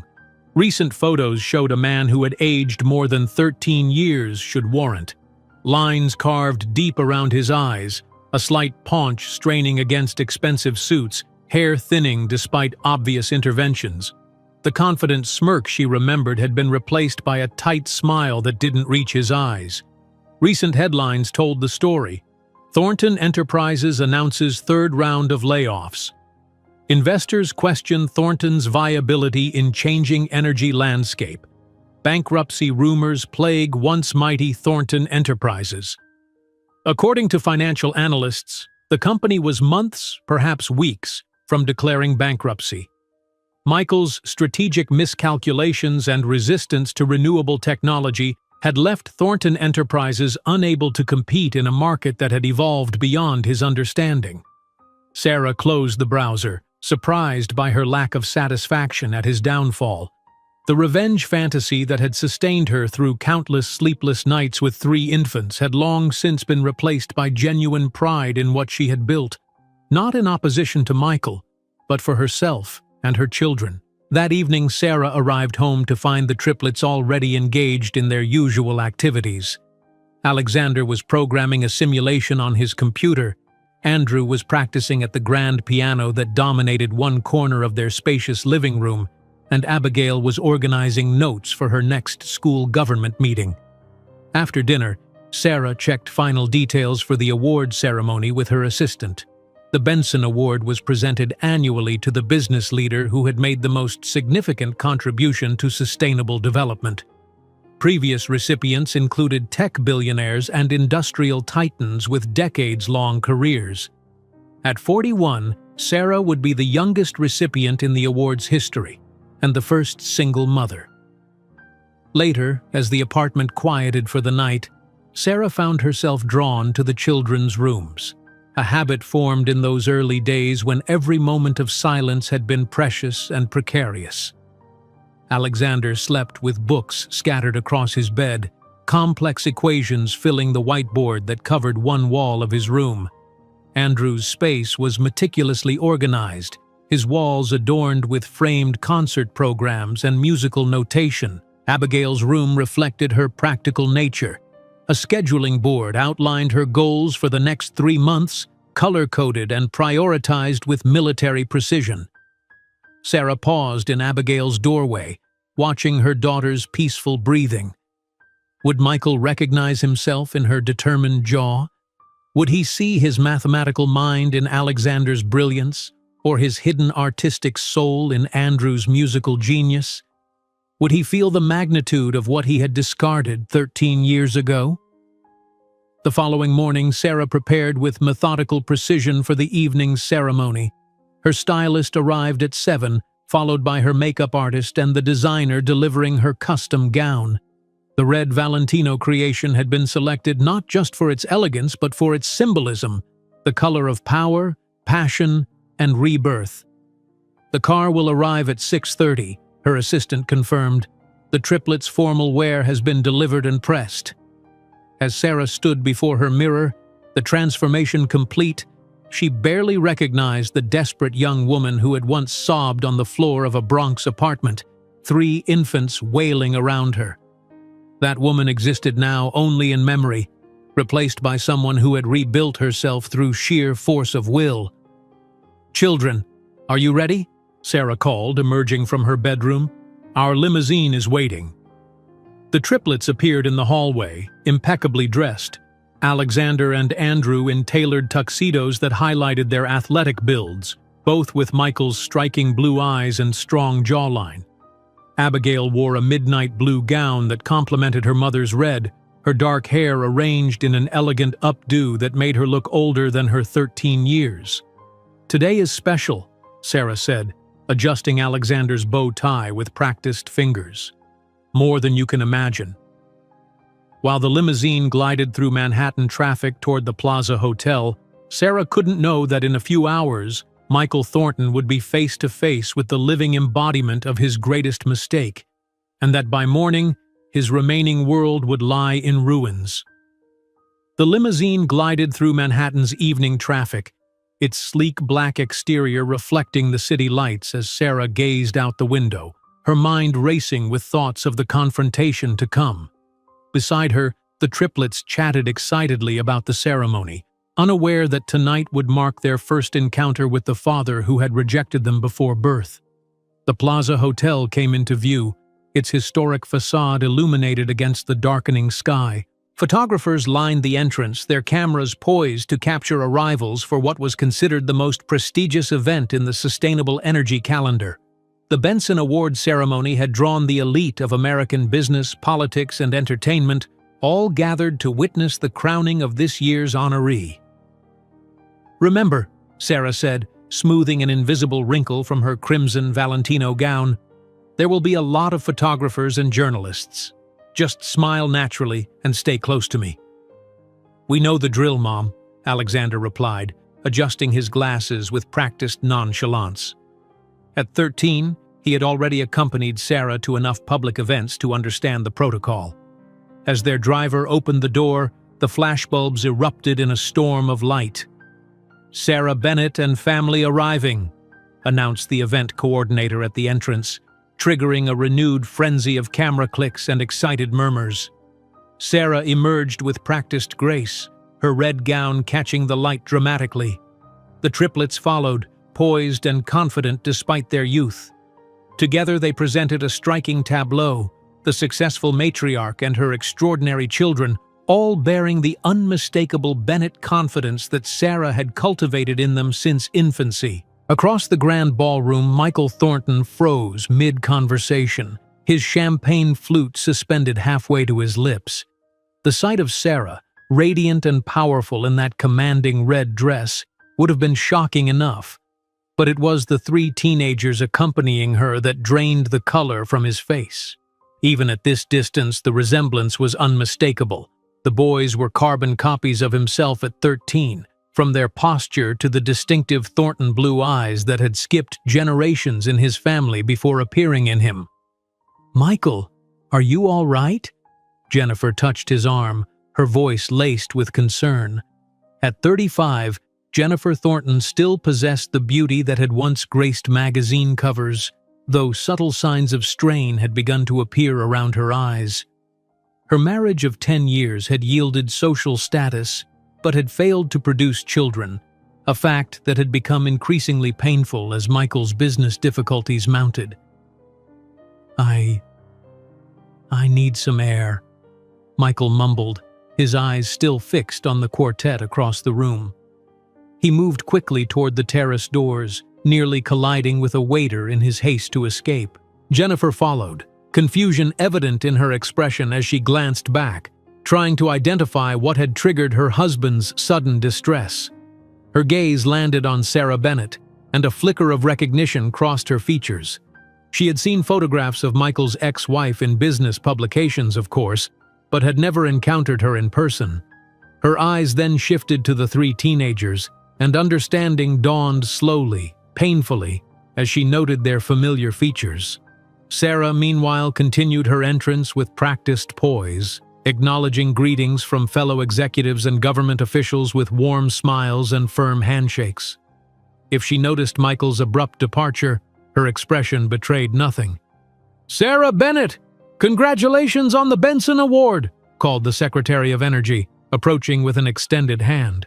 "Your testimony last month helped push our renewable infrastructure bill through committee." "Thank you, Mr. Secretary," Sarah replied, seamlessly introducing her children. "These are my triplets, Alexander, Andrew, and Abigail." "Extraordinary young people," the secretary commented after brief exchanges with each teen, "though I shouldn't be surprised given their mother."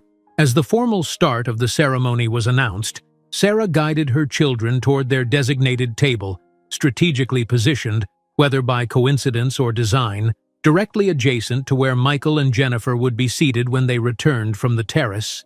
The ballroom lights dimmed as the master of ceremonies took the stage, a distinguished former senator whose advocacy for clean energy had made him a natural choice to host the Benson Award.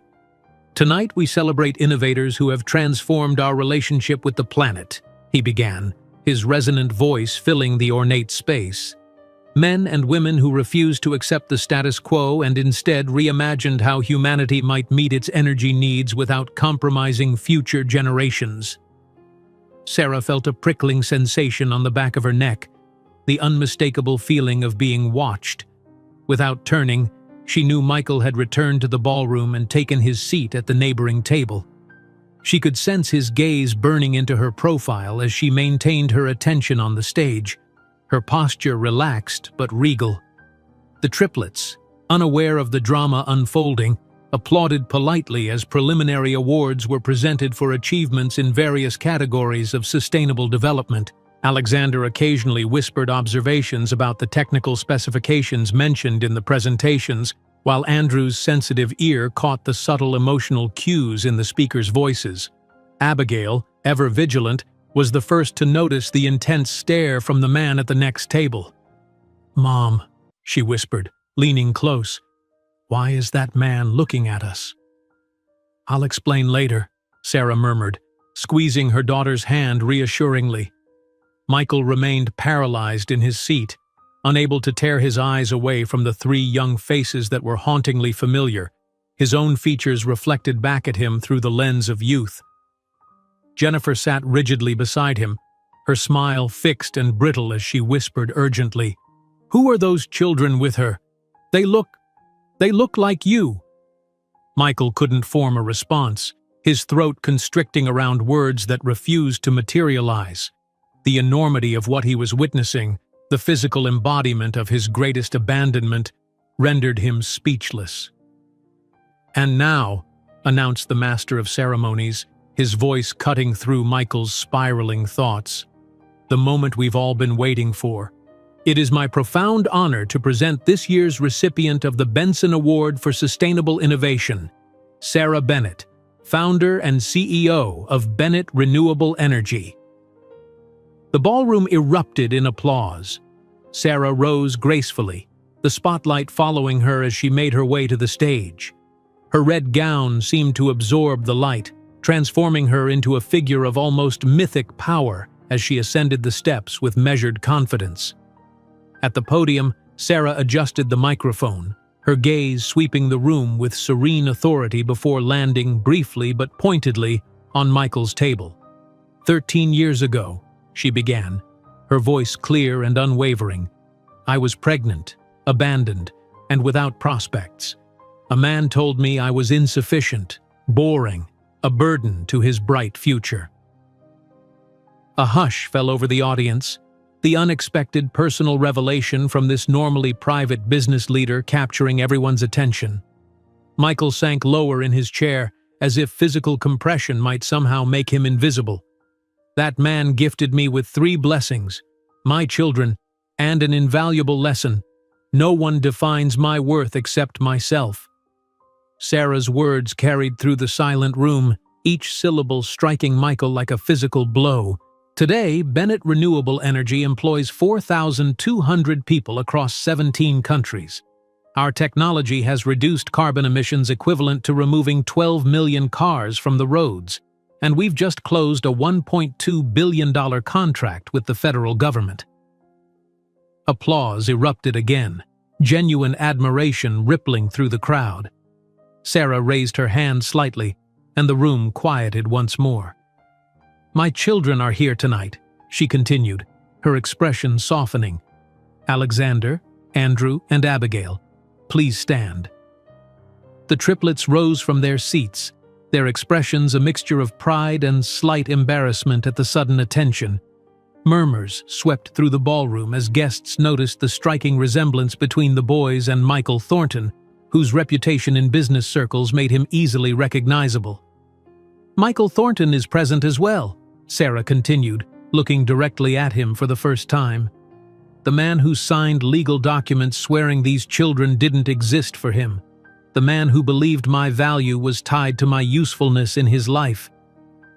The room fell into stunned silence. Jennifer's face drained of color as she stared at her husband in shock. Smartphones rose discreetly throughout the audience, capturing the unfolding drama. "Michael, I didn't plan this," Sarah said, her tone softening slightly. "Fate has an interesting sense of humor.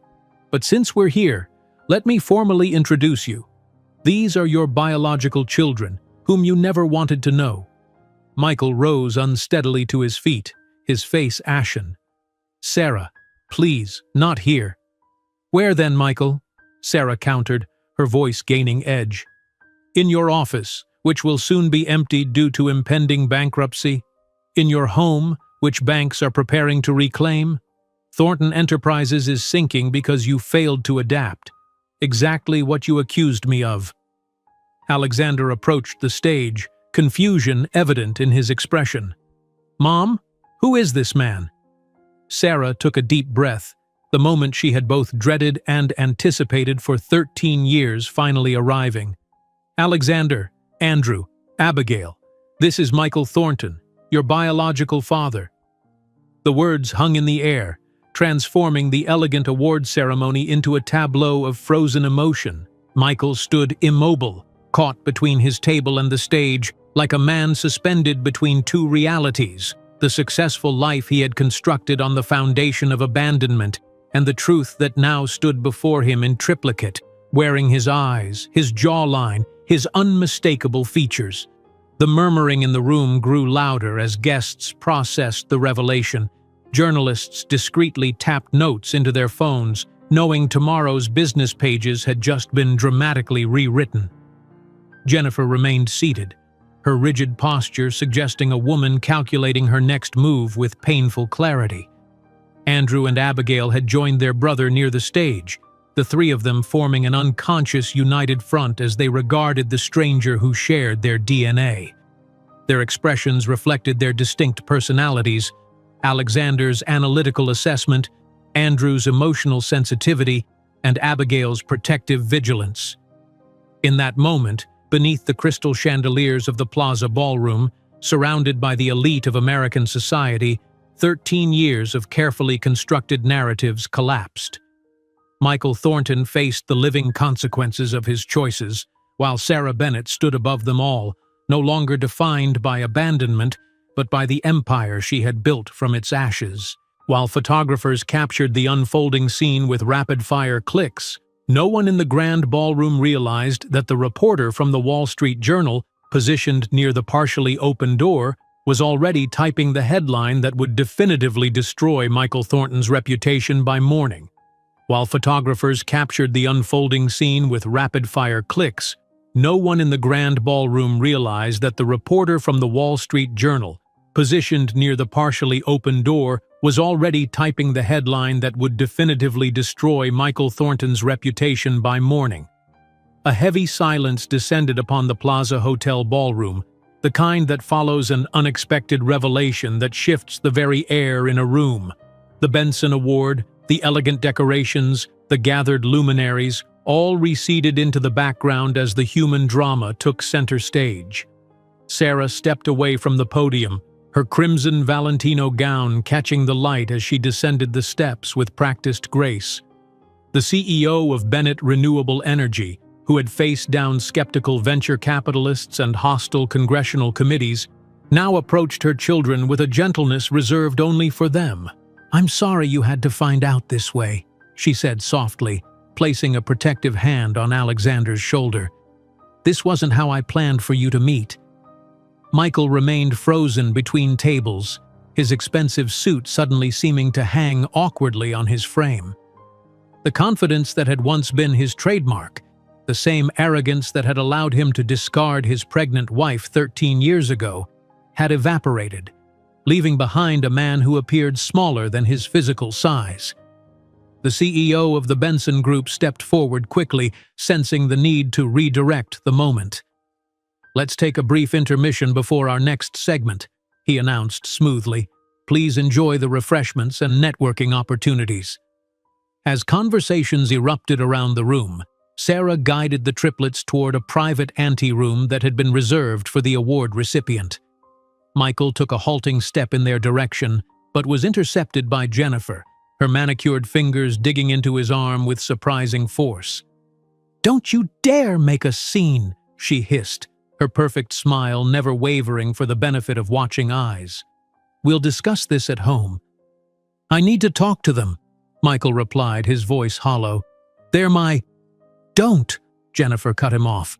"Don't you dare say it. Not after 13 years of pretending they didn't exist." Before Michael could respond, a determined figure approached them.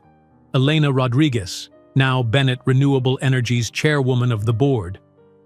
"Mr. Thornton," she said, her voice professionally cordial but eyes hard as flint. "Sarah is willing to speak with you privately. Room 312 in 10 minutes. I suggest you come alone."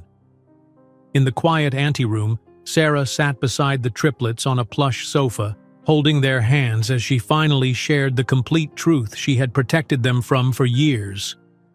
"Your father and I were married," she explained, her voice steady. "He built his company with my support, and when we found out we were expecting triplets, I thought it was the happiest moment of our lives."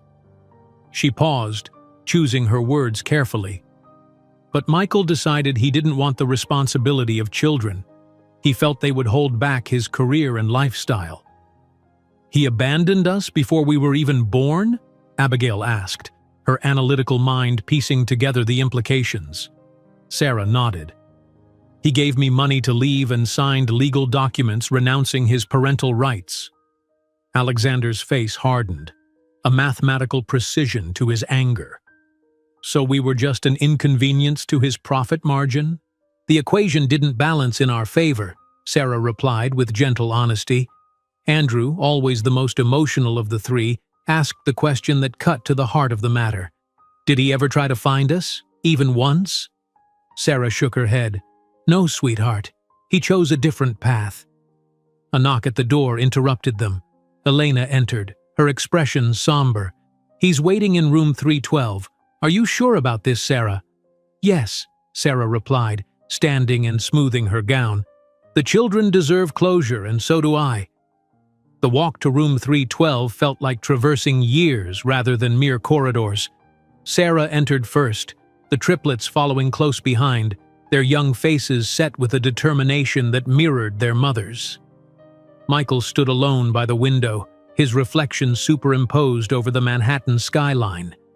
When he turned, the years of regret etched into his face became fully visible, the lines around his eyes deeper than his age warranted, his posture burdened by more than gravity. "Sarah," he began, his voice cracking slightly, "how could you blindside me like this? To announce it publicly? How could I?" Sarah's laugh held no humor. "You gave up any right to dictate terms when you threw $200,000 at me and called our children baggage." Michael flinched, his words from 13 years ago returning to haunt him. His gaze shifted to the triplets who stood slightly behind their mother, studying him with varying degrees of caution and curiosity. "They're remarkable," he whispered, taking a tentative step forward.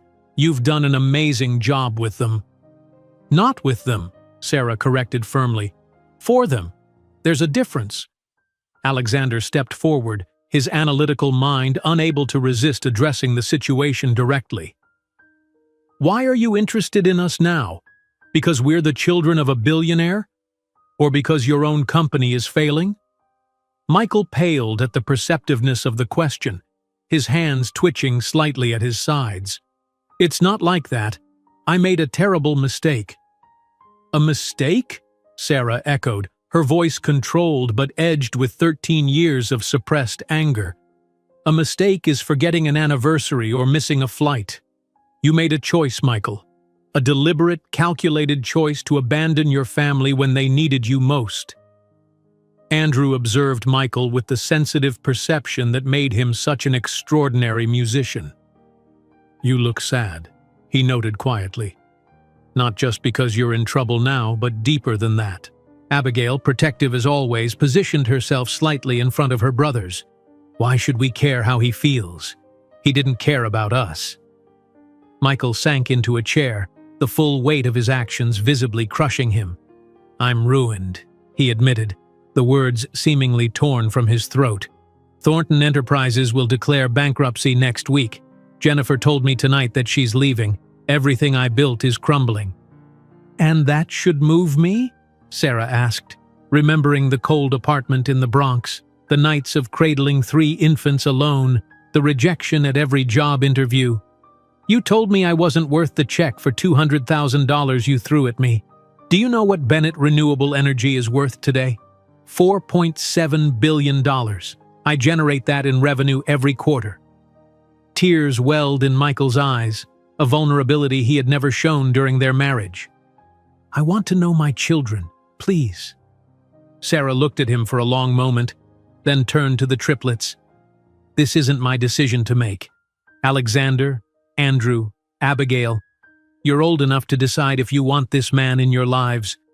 The siblings exchanged glances, their connection allowing for silent communication that had begun in the womb and strengthened through 13 years of shared experiences. Alexander, as usual, spoke for them. Maybe someday, he said with a maturity beyond his years. Not today. Not while your motivations seem so convenient. Back in the main ballroom, rumors circulated rapidly. Jennifer had left the event entirely, her hasty departure noted by the society columnists who thrived on such drama. Michael's phone vibrated continuously in his pocket, calls from board members, lawyers, journalists, all demanding explanations. Sarah completed the evening with remarkable composure, accepting the Benson Award and delivering the remainder of her speech with the same confidence she had shown throughout her career. The triplets remained by her side, their poise unshaken by the evening's revelations. The following morning, Sarah awoke to the notifications on her phone exploding with news alerts. The Wall Street Journal's headline dominated, Bennett Renewable CEO confronts ex-husband who abandoned her pregnant with triplets. Below it, a split-screen image juxtaposed Sarah with her children against Michael leaving the event alone, his expression haunted. By 9 o'clock, reports indicated that Thornton Enterprises stock had plummeted 68% in pre-market trading. By noon, Sarah received word that the company's board had called an emergency meeting to discuss Michael's position. A week later, as Sarah reviewed quarterly projections in her office, her assistant delivered a cream-colored envelope bearing no return address. Inside was a handwritten letter on premium stationery. Sarah, I've lost everything. The company that was my identity. The wife I chose instead of you. My reputation. My dignity. But my greatest loss happened 13 years ago, when I rejected you and our children. I don't expect forgiveness. I just wanted you to know that I recognize my devastating mistake. You proved I was wrong about everything. Michael. Sarah studied the letter, noting the slight tremor in the handwriting, so different from the bold signature that had once confidently marked business deals worth millions.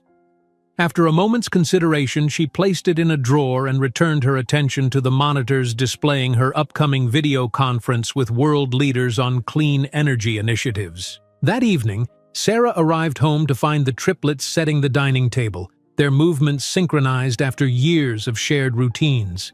The apartment, a spacious triplex with panoramic views of Central Park, hummed with the comfortable energy of a true home. We saw the news about him, Abigail said as they sat down to dinner. He's lost everything. Sarah placed her napkin carefully on her lap. How do you feel about that? Pity, maybe, Andrew replied thoughtfully. But we don't need him. We never did. You are extraordinary, Sarah smiled, looking at each of them in turn. Not because of him or despite him, because of who you've chosen to be. "And you, Mom?" Alexander asked, his penetrating gaze so similar to the one that had once captivated her in a different lifetime. "How do you feel now that he's lost everything?" Sarah considered the question, the weight of 13 years of struggle, triumph, and transformation informing her answer. "I feel that I'm finally free, not because of his fall, but because I no longer need to prove anything. We built our own empire, not based on rejection or revenge, but on innovation and purpose." As the Bennett family continued their dinner peacefully across town, Michael Thornton emptied his executive desk, placing personal items into a cardboard box. Through his window, he could see the imposing Bennett Tower illuminated against the night sky of Manhattan, a monument to the woman he had judged insufficient and the children he would never truly know. In his pocket, today's newspaper headline, "Bennett Renewable signs historic contract to supply technology to 30 countries." Beneath the headline, a photograph of Sarah and the triplets, smiling, united, complete, without any empty space that needed to be filled by him. If you enjoyed today's video, I'm sure you'll love the next one. Don't waste time. Just click on the screen